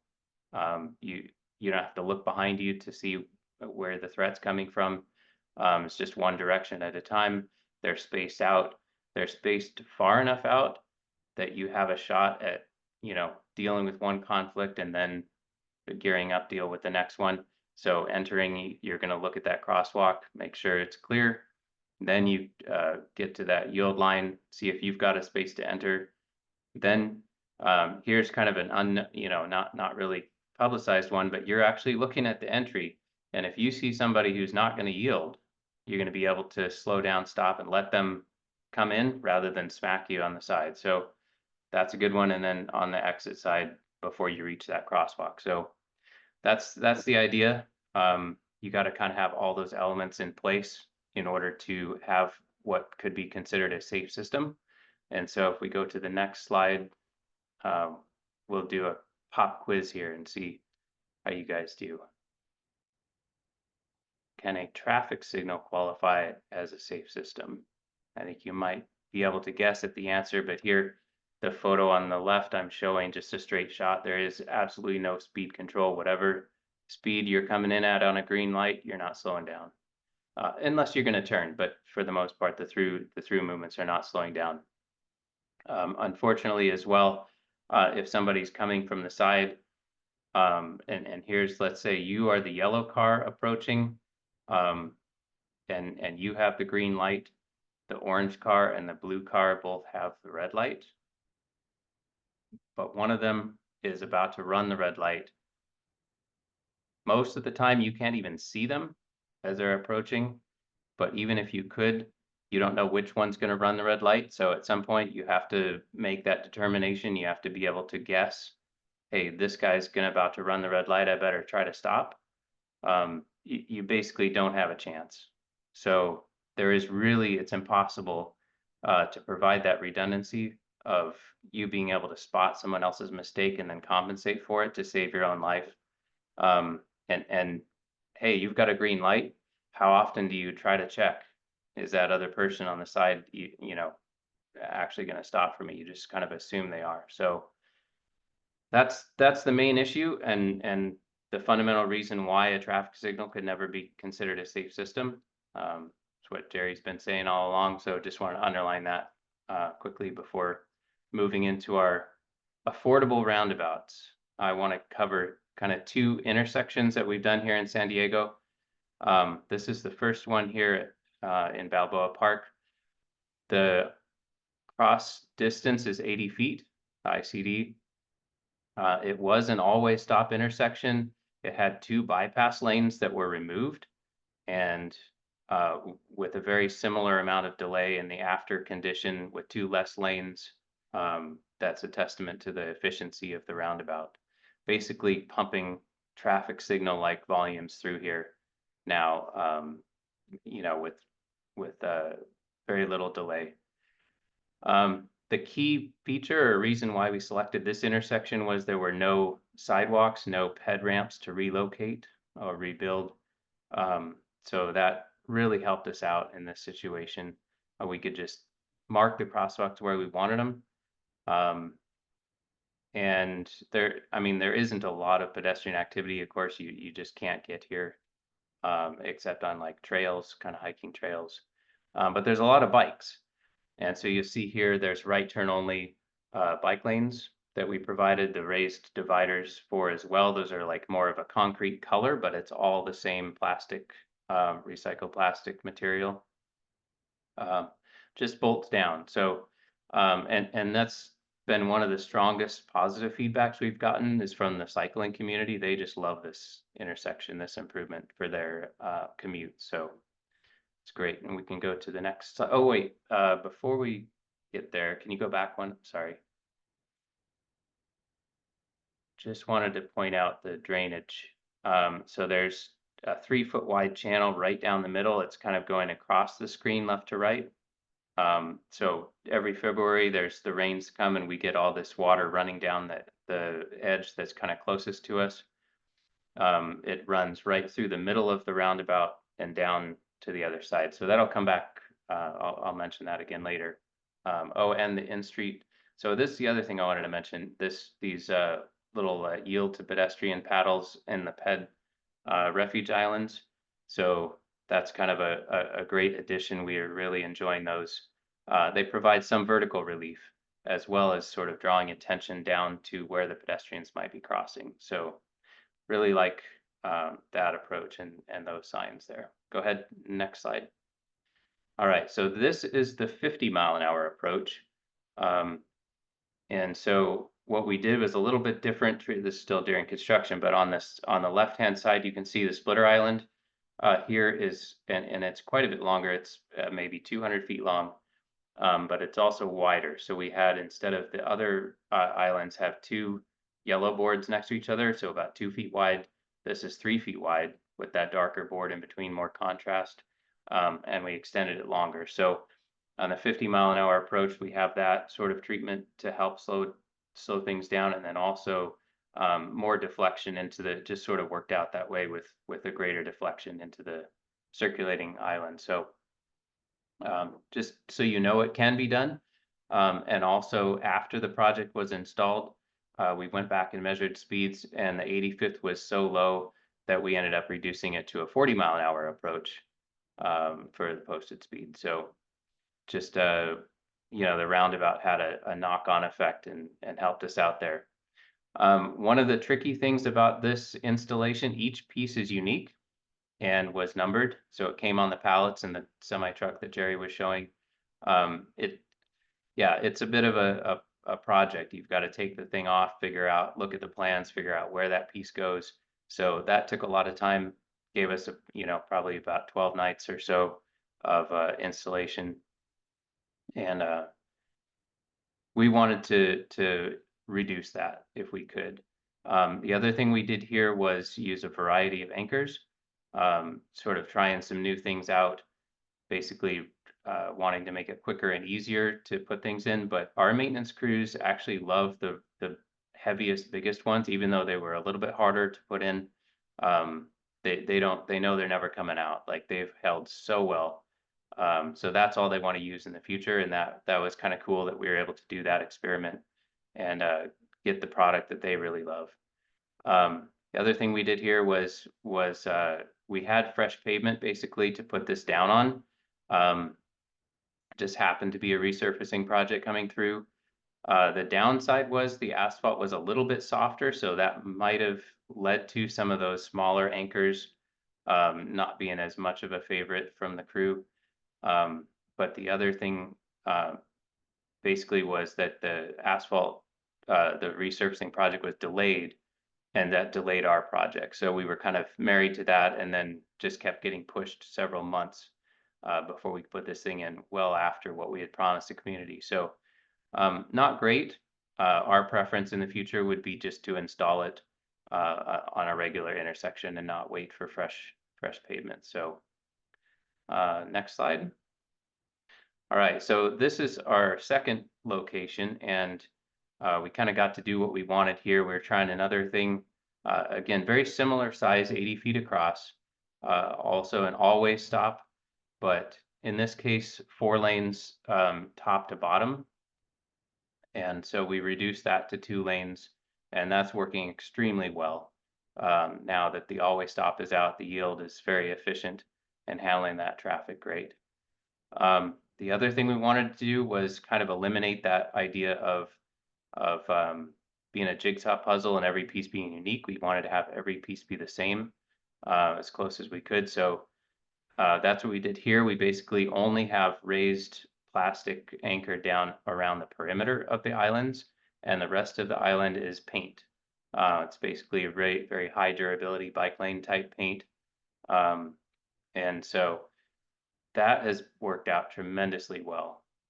Every piece is the same, so nothing is marked, there's no plans. They just go out there, grab the next piece off the truck and put it in the next spot. So that has really improved our install time and cut it down to 4 very short days, actually. And I'll just point out a couple other things. The side streets have less than 3,000 cars a day, don't even have centerline stripe. So that's why we didn't have to put in a ped refuge there. And then lastly on this one is the fence. So you can kind of see there's a little black fences sticking up on the sides. This was something the maintenance crews hate because, you know, anyone's going to get close there and clip that fence. They end up having to repair and replace it. But in this case, the maintenance crews, you know, they could see actually the red raised portion is keeping people away from the fence, and they could see the benefits that it had to keeping pedestrians from crossing at the wrong location. They're actually really proud of it now, and they like it, and they asked us to do it at all the future ones. So that's a big plus. And in addition to these raised kind of pedestrian crossings, yield to peded sign in the refuge, the fences add another raised element here that kind of help things out. So that's been a plus as well. Go ahead to the next slide. All right, here we're not quite done finished. So you see the fences aren't in yet, but just wanted to kind of reiterate these curb pieces are interchangeable. So you can stock them and replace them whatever you need. Also, another benefit I was going to bring up, the drainage channel we had to cut in the last one. Don't have to worry about that here. So there's a couple inches between every single piece. And so sheet flow is maintained drainage wise. There's no issues there. The other thing I should have brought up probably at the beginning, but the capacity here that we're aiming for, we don't have to worry 20 years out. As long as we build this thing to meet today's amount of traffic, it's so flexible. We can adjust it at any time we need. And so, you know, whatever we need to do, it's very easy to remove. It's very easy to adapt. And so that doesn't mean that we're building in a second lane as far as capacity goes, but whatever we end up having to do whenever it reaches capacity, it's very easy to do that. We haven't invested very much already, so we're fine just putting this in for today's traffic. Another thing to mention here, that there was a bus stop on one side, but the other side didn't have one, was actually quite a bit farther down. And once the bus, the MTS got a hold, kind of wind of what we were doing here, they said, hey, let's actually, since you're making a very nice pedestrian crossing here, let's put the bus stop down here where that is, where it's very safe, rather than up kind of mid-block farther down. So that was a plus. They're not a big fan. The bus drivers, it didn't take them maybe 2-3 hours before they were bombing through here pretty quick. So they were initially pretty ginger. They don't like to hit stuff, but once they realized how friendly these curbs are, they're doing just fine. Cars, they're still quite a threat. And if you drive through, as you kind of drive around, if you start to get up on one of them, you could really feel it. And so then they realize, like, yeah, that's a pretty good threat. And so it's been working very well as far as speed control goes. Pretty perfect. The other thing we had is quite a large contingent of elderly pedestrians crossing here, and they've given us nothing but great feedback. The all-way stop was kind of dicey for them with multiple lanes. Here, it's very simple. And you just look one direction. You can tell when somebody's going to stop for you or not. They love it. So another good feedback. The last slide. All right, so here's a close-up of the board. It's kind of the interchangeable piece that we've done. For this, it's a 3D printed material, and so that's kind of cool. We're pioneering that as well. And then, I should have mentioned, okay, so on this last one, we did have sidewalks and pedestrian ramps, crosswalks that we had to move. So this is all brand new concrete here on the side. Unfortunately, this was the major cost of this project. It was, I'd say, roughly half the overall cost. It was the largest chunk, the largest item on the cost list. So with that, I mean, otherwise we would have been probably 1/10 of the cost of a traditional roundabout, concrete roundabout, and maybe even lower than that. But the concrete, that was a huge problem for us. So what we're trying to develop next is a modular way that instead of trying to excavate out, cut down, do all this concrete work, if we just leave the sidewalk in place and then create a modular version of what you see here. So this is still a concrete version. We haven't developed it yet, but that's what we're working on next. So that you can, instead of doing all that extra work and expense, we could just bolt down the ped ramp just the same way that we bolt down the rest of the roundabout. So that's something we're working on. I do want to emphasize again, sort of the benefit of replacing all the well, I was mentioning at the beginning, right? We're looking at 500 intersections, but we only have a couple hundred that we're looking to replace because we're just replacing the signals. And so the benefit there, they already have streetlights. They've already restricted parking nearby, so that's a big advantage. And so that's kind of the focus that we're headed on, is replacing those. And the last thing I'll mention is another thing we're working on, trying to get the design to be a quick design to go with our quick build, looking at how we can kind of skip the survey part altogether, since this is all just on existing pavement, existing grade. What can we do to speed that up? So still working on that, but just wanted to share kind of some things that we're trying to do there. So thanks for your time, and I'll pass it over to John. Okay, great. Thank you, Phil. So the next I'm going to cover very, very quickly some slides for City of Modesto. They unfortunately weren't able to join us today, but they've generously offered the slides to go over some of what they have done. So next slide. So City of Modesto was kind of ahead of the curve in installing roundabouts. They have 30 already in place. They got 6 planned in the next couple of years, and 2 of them are quick build. Next slide. They also got these smaller neighborhood traffic circles. Next slide. And this is an example of their quick build roundabout, which uses a lot of paint and plastic type materials. At this location, you could see that the roundabout fits entirely within the paved area of an existing intersection, which probably had an all-way stop or a single stop sign before. But they were able to put this roundabout, which provides additional traffic calming for this neighborhood. Next slide. And you can see here is actually the city crew installing this. So there's nothing real fancy, no special tools. The product that they use is called the Zebras, which is not necessarily approved for state use, but it is a standard commercial product that is available. And you can see a lot of just channelizers that they're using. Next slide. So another commercial product, the speed bumps, which kind of deter people from traveling in the truck apron since it's completely flush. Next slide.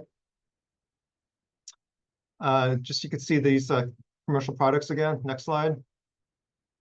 And one thing that they want to point out is when they put these products down, they still want to accommodate street sweeping, so it doesn't infringe too much on their maintenance functions. So they do provide that 10-foot path along the curb. Next slide.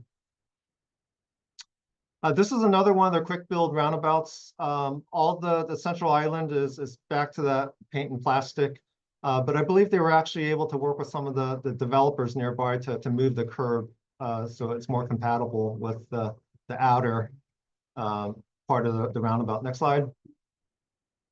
Just another view of this same roundabout. You can see the curb's been moved in, but this is still considered one of their quick build roundabouts. Next slide. And now we're going to what they are calling a quicker build, which is a little bit more involved than their quick build, which is just paint and plastic, but not quite as expensive as involved as a complete reconstruction. So what they do is they may have some pavement work to do the central island and put in concrete splitter islands, but they still try to keep the cost to a minimum. Next slide. So this was an existing intersection which wasn't completely developed, but it had intended to be a signalized intersection. And they wanted to see how they could fit in a roundabout. And I believe this was actually initially a quick build roundabout, and I believe they had K-rail, but they wanted to make it a little bit more of a permanent installation. Next slide. And this is the central island where they did do some grinding to key in the curbing. So there is some pavement work, but this is very much diminished from a total gut job, which requires a lot of traffic control. So this could be done relatively quickly and definitely affordably. Next slide. And AC dike that is painted to provide some contrast. Next slide. And this is doweling in the segments of the splitter island. And they leave it in segments so there isn't a significant impact to the drainage. Next slide. And just another view of the constructing the central island. Next slide. And this is where they put the colored pavement surface. I believe it's colored concrete that they used, but I think potentially they could use colored AC. Next slide. And as you can see, the cost of this roundabout is less than $1 million, about $670,000. So relatively affordable in the grand scheme of things. Next slide. Just some details on Central Island. Next. They use pavers in the Central Island. Next slide. And lastly, one of the earlier roundabouts near a school, the city council had a lot of concern about putting a multi-lane roundabout, and they decided to put a pedestrian overcrossing, which now they kind of feel is probably overkill, but at the time of the initial construction, this is what the city felt was necessary. So it's very rare to have a pedestrian overcrossing at a roundabout, but this is a location that does have one. And next slide. That should pretty much conclude the presentation. So I try to do that really quickly. And I think there's no time for questions. I know there's a couple questions in the pod, and we're going to try to answer those within the pod. But I believe, Gina, you're on next. Yeah, so the topic is performance-based practical design. So we're not trying to be rigid on design standards, but we want to do the right thing and be flexible so that the right performance outcomes actually occur. So Gina, it's all yours. All right. Thanks, John. Jerry, you're going to continue to drive for me? With the timing, I think we'll just go ahead and we'll run with it. Yeah, you're good, Jerry. Okay, and then if we can just swap that display settings, and as Jerry's getting that going, yeah, thanks, John. I'm Gina Lopez. I'm from Headquarter Design, Caltrans. I'm from the Office of Project Support. Go ahead and advance the next slide, Jerry. Just kind of want to talk a little bit about, yes, the flexibility that's inherently built into the roundabouts, but also discuss just what are those standards, what are the guidance out there, which I think we've all seen. You're probably going to see some slides that we've already seen this afternoon. Then transition to why are there so little standards with roundabouts, because it falls into that conformance-based decision-making umbrella. You've heard that term throughout this afternoon, and you'll continue to hear it tomorrow. I always like to hammer the point home with the basic principles of performance-based decision-making, and that's really with the nominal versus substantive safety. So we'll show that. And then really talk about the main design principles of a roundabout,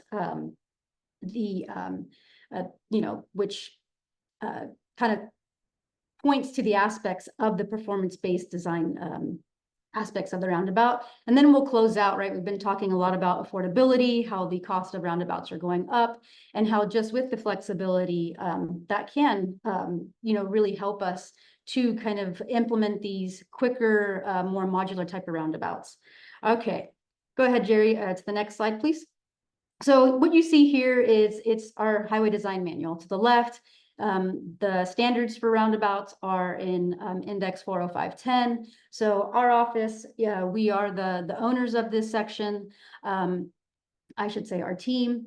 And, I can fit all of the standards on one slide because there aren't very many. And if we start at the very top, that's probably one of the most important standards associated with the roundabouts, right? Keeping those speeds down, your entry speeds. And so that is an underlying standard that's in 40510. Outside of that, there are not too many standards associated with the roundabout design. If you start to look through and you go through each one of these, they're mainly associated with your complete street. They're in regards to your complete street type of features, right? The width of the sidewalk, what's our landscape buffer, all that good stuff. Really doesn't, have a bearing. If we were not to have complete street elements, it wouldn't have a bearing on the roundabout. So the last two, I just wanted to point out. Before I even go to those last two, in section 40510, it specifically states that the design standards elsewhere in the highway design manual do not apply to roundabouts, do not apply to the boundary of the roundabout, right? They will, or the highway design manual does reference other areas where it will say, for example, that second to last one, access control, right? So basically the standards in chapter 500, those specific indices, they will apply. And that's mainly going to be for our roundabouts at your ramp terminal intersections. And then the one we've talked about a lot, Bastian talked about, right, those free right movements, and you have crossing. We want to keep that standard down to 20 miles per hour or less. That is a standard that applies also to roundabouts. So those last two sometimes get overlooked because they will reference to different sections in the highway design manual. But overall, very minimal standards, right? Go ahead, Jerry, next slide, and we're going to talk about why. But before we go there, you get the next slide for me, Jerry. We'll just talk about what guidance that's out there for the roundabouts. And you guys seen images of these two documents, right? We got 672 and we got NCHRP report 1043 that just came out a couple years ago. I will, acknowledge that the highway design manual still technically references and contains 672. We are in the process of formally adopting 1043. We've tried to internally on our Caltrans web pages acknowledge that 1043 can absolutely still be used. We're just, again, in the process of formally adopting that and making updates to our highway design manual. But what I really want to highlight, which I think everybody else has already talked about this afternoon, is the flexibility that's built into roundabouts. Why? Because there are so little standards. It's based on performance. And these are a lot of the key words that you're going to see throughout the guide is, either your dimensions, they typically range from this, or the manual will specifically say, these are starting points. These are starting values. You'll see the word generally a lot in the manuals. And really, it's to say that nothing is hard and fast. Again, just a lot of flexibility built in with roundabout design.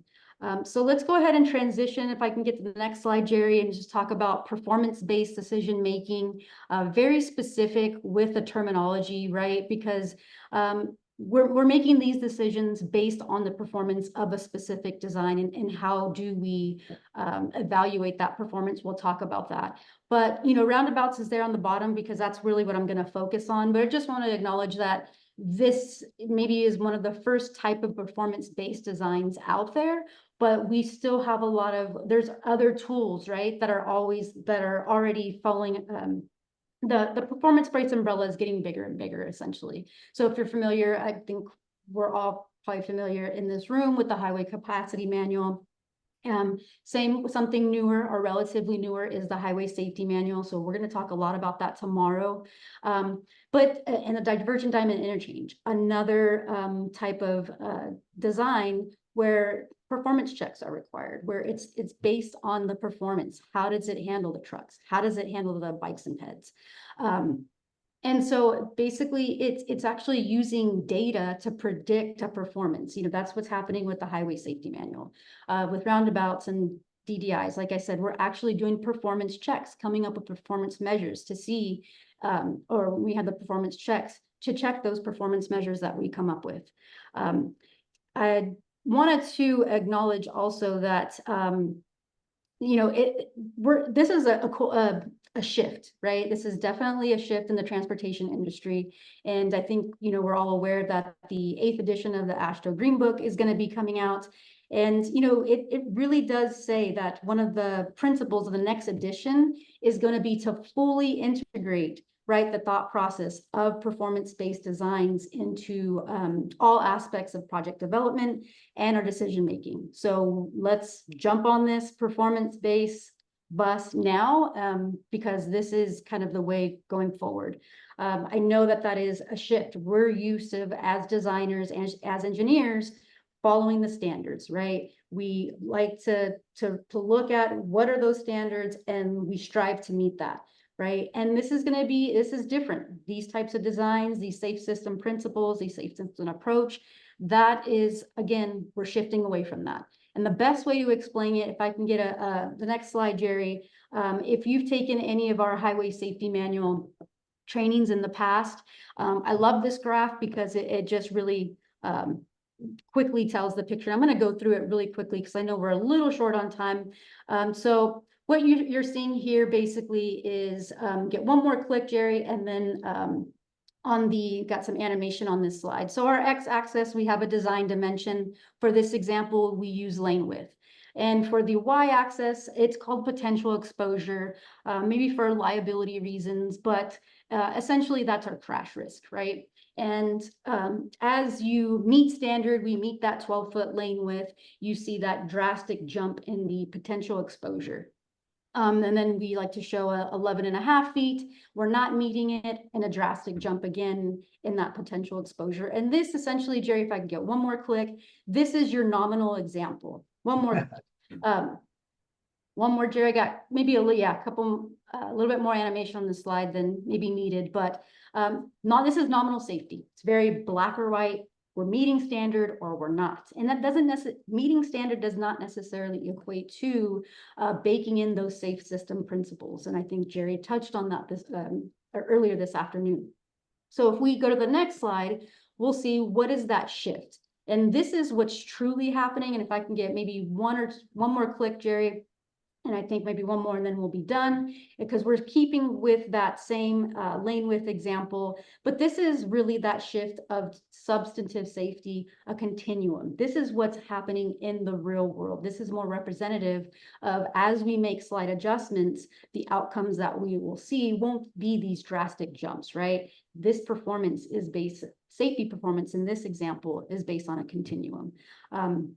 That's really what we want to hammer home with that shift to more performance-based, using tools for performance-based decision-making. But we're going to transfer back, we're going to transition back over to performance-based designs. And I'm going to use roundabouts as the example. I think, as we've seen, they're a superior design over other types of intersection control in most cases. So if I get the next slide, Jerry, I really like this graph from NCHRP report 1043, or this exhibit. This is really your performance-based approach and steps, right? And we've talked about this. This is how we should be using this approach for all of our projects, right? There's always some type of issue we're trying to address, some type of problem that we're trying to solve.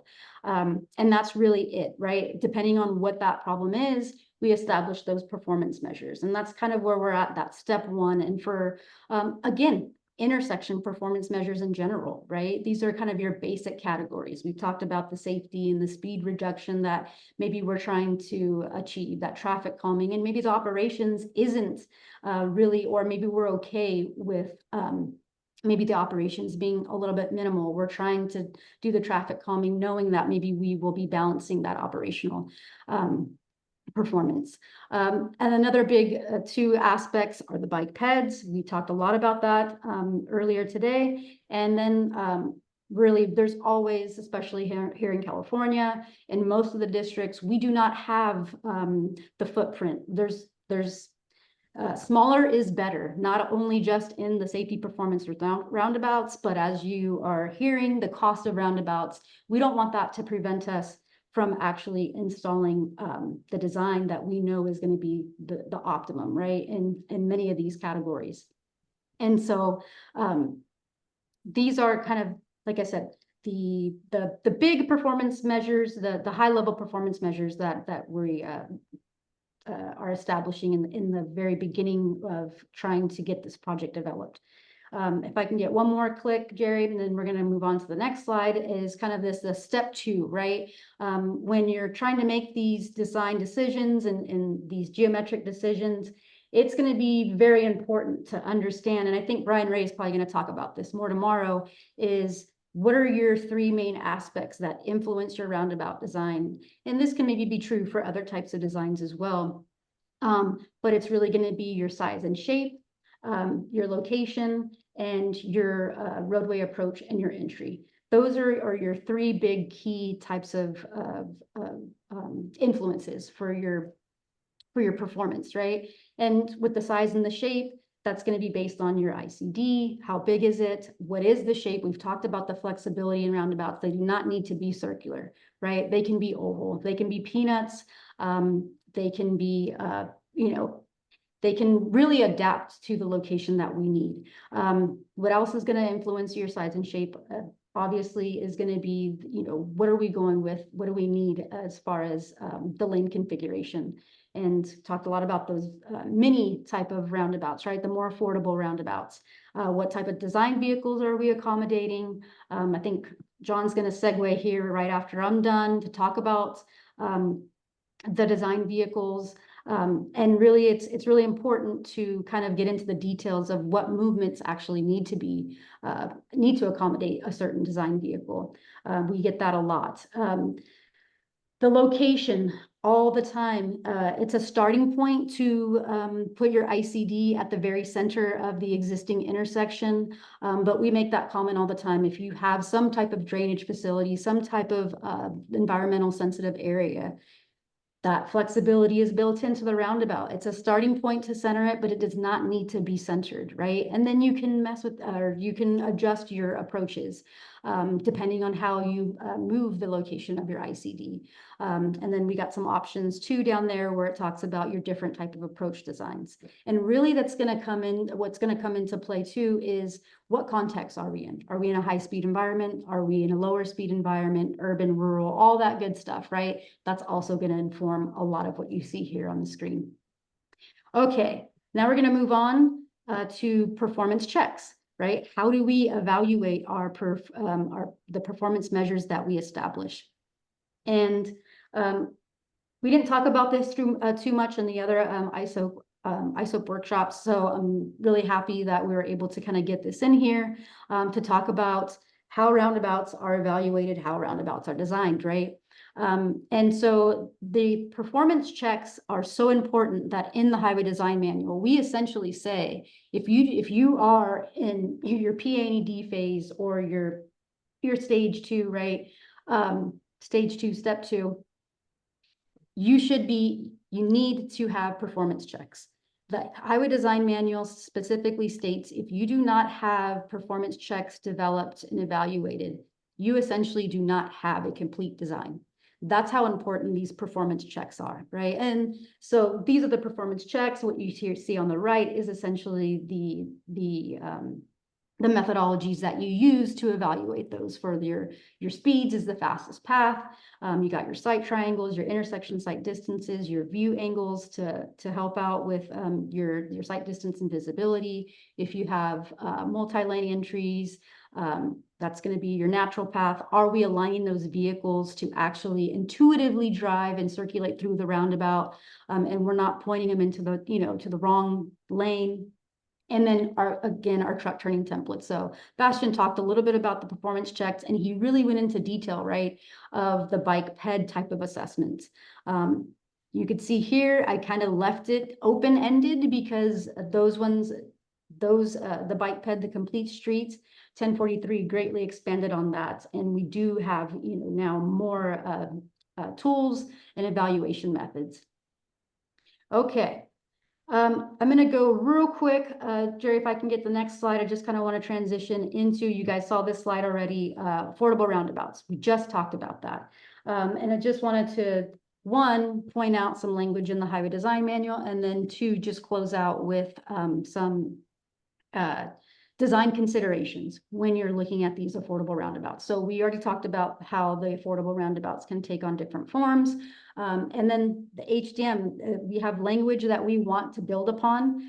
So this was, from 2022. We're definitely seeing in the last, I'd say even more recently than the last 6 months, this push and the need and acknowledging that need to be creative and to kind of look beyond just our traditional type of roundabouts, right? In the forms that you see here on the screen. But we did have this language in the HDM that minis are acceptable. And like Jerry said, so we do have, some items to note. We say on low volume routes and, ramp terminals, right? Why do ramp terminals make a lot of sense? Vehicles are already expected to slow down, right, at these ramp terminal locations, or come to a stop, whatever it may be. But if I can go to the next slide, these, again, none of this is a standard, none of this is something to hinder us from actually applying it, as we saw in Loon Lake in, Washington State, that compact roundabout, that they were able to be, able to be a success, even though it may not fit some of this criteria that you see here on my screen, right? And again, not a standard, these are just starting points. So just some similarities and then some key differences, right? The similarities are there. We are still waiting to hear from that domestic scan and get more information back on how these minis are performing when it comes to the safety benefits and the performance, right? But I think overall, I think what we're going to see is that they are working and that they are viable. So key differences, like maybe we've slightly mentioned, but we'll talk about a little bit more, is because of the smaller footprint, right? And depending on the types of vehicles we have to accommodate, design vehicles we have to accommodate, we may have central islands that are fully traversable. We may have some splitter islands that need to be partially traversable in order to accommodate those design vehicles. So sometimes there's maybe some guidance out there that references your truck volumes and maybe the limit that we want to push it to.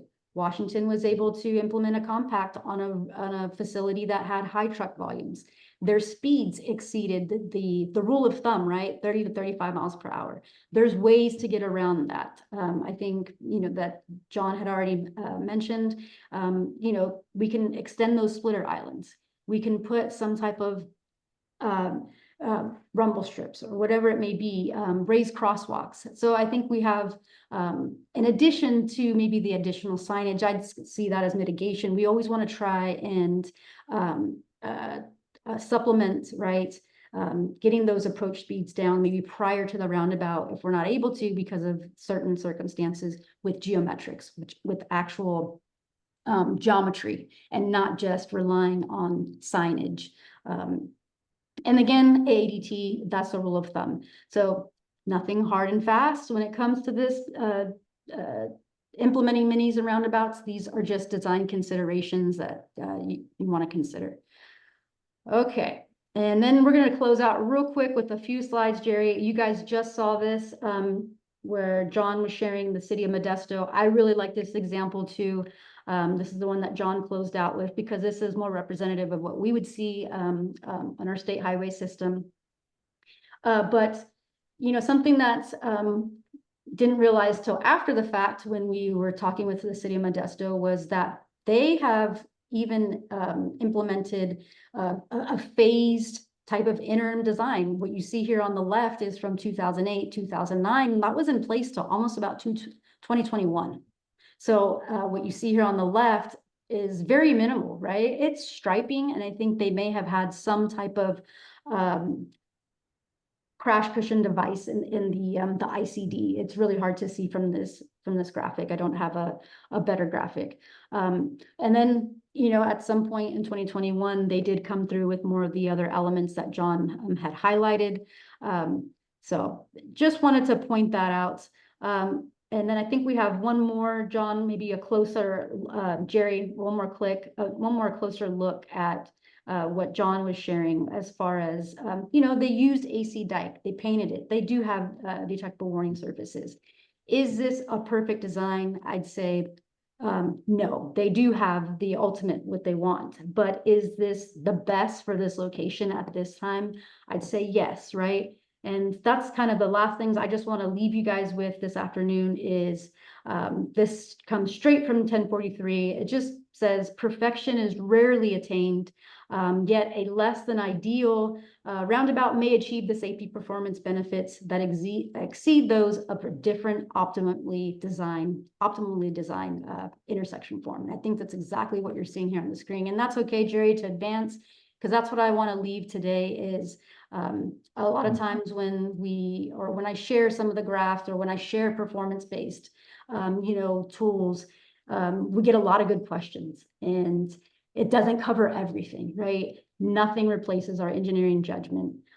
So I will just leave you guys with that. And I know that was fast, but trying to make up a little bit of time, and I just wanted to say thank you guys. All right. Thank you, Gina, for saving 10 minutes. And one point I really want to stress on Modesto is I love that example also. I mean, their intention was this is a temporary roundabout. They're going to put in a traffic signal. That has always been the plan. They were going to put in traffic signal. So I was just so pleased that they decided to put this permanent roundabout. And the people who live in Modesto, they really like the roundabouts. I mean, they had public wanting the roundabout and not the traffic signal. So great example. So thanks. Okay, there's two more topics which I am going to be powering through. And the first topic is trucks and oversized vehicles. Just a few key points. We need a design for the appropriate design vehicle. It's not always going to be a massive truck. We need to look at what kind of truck route we're on. We like to design for STA trucks, but that's not always going to be the case. We do have to accommodate the needs for oversized, overweight vehicles. So these require transportation permits. It may be a one-off, it may be every now and then, but we need to know what those vehicles are going to be. And not every truck makes all the turning movements. So we need to look at what are the specific movements the trucks or the oversized vehicles need to make. And every district has a district truck access manager who should be consulted in regards to these things. Next slide. So there are various types of design vehicles, and I mentioned before, for our major industrial areas, ag areas, we do try to accommodate the STAA trucks. We also have the slightly smaller California legal trucks, but we still try to design for the STA trucks when we can because land use changes. There may be a warehouse that's coming that's going to want to accommodate these larger trucks later on. So when we can, we want to accommodate those trucks where it makes sense. But we also know that big swept radiuses are not necessarily compatible with tight pedestrian crossing distances. Okay, so it takes a lot of judgment as to what is appropriate. There's other design vehicles. It could be a 40-foot bus. More commonly now, it's a 45-foot bus. Some local agencies may have articulated bus. Next slide. There may be other things like garbage trucks, box trucks. So we really need to design what is appropriate for the context. Permit vehicles, and this is in the context of transportation permits for oversized vehicles. So it's anything that's extra legal compared to what is allowed. So it's extra wide, extra long, extra heavy. All the standards or requirements are in the California Vehicle Code. Next slide. So it's important to understand what are the larger vehicles that we need to accommodate. So we have our transportation permits branch, part of commercial vehicle operations out of Sacramento. They track all these oversized vehicles and the routes that they have to take. So when someone applies for one of these permits, we have folks that are manually checking what is the appropriate route for these types of loads. So they keep a record of that. Next. There are various types of transportation permits, but the one that we're mostly concerned about is going to be the variance permit. And these are the large loads. Generally, it's going to have a CHP escort. Next. And it could be some very large things that are being transported, generators. It could be, the space shuttle, things like that. Often they're on a low buoy. So there are things that may be hung up by curbing. So when they run these things, sometimes they actually will put out plywood for having these vehicles to drive over the splitter islands and central island. Next slide. So just stressing again, we need to understand what the oversized loads, talk to commercial vehicle operations, and work with the district truck access manager. Next slide. And this is a super load. This particular load is articulating, but we need to see, is this the type of load that we have to accommodate? So generally in the Central Valley, we design for 200-foot long low buoys because our agricultural friends, they are transporting large pieces of equipment. Next slide. How do you accommodate oversized vehicles? If you have multi-lane roundabouts, it makes it easier. The trucks, when they have pilot vehicles, they could actually go through the wrong way. But looking at the specific paths they travel, you could do what we call blisters on the outside, which is kind of like a traversable truck apron on the outside. Next slide. Removable signs. Talked about contraflow. One thing I do want to mention is if you do plan to have trucks going over splitter islands, you want to design a full structural section below those splitter islands. And sometimes you can't find an alternate route, sometimes you cannot. So again, it's really important to consult with the trucking industry. They want to know how it's going to affect them. Next. Okay, really quick for the first case study. This is going to be an R-cut. This is in Tulare County, Highway 198, between Visalia and Sequoia National Park. We got a complaint that vehicles eastbound making U-turn were colliding with westbound vehicles because it was a heavy U-turn movement. And as cars were making the U-turn slow moving, it was creating a conflict. So the request we got was for a no U-turn sign. Next slide.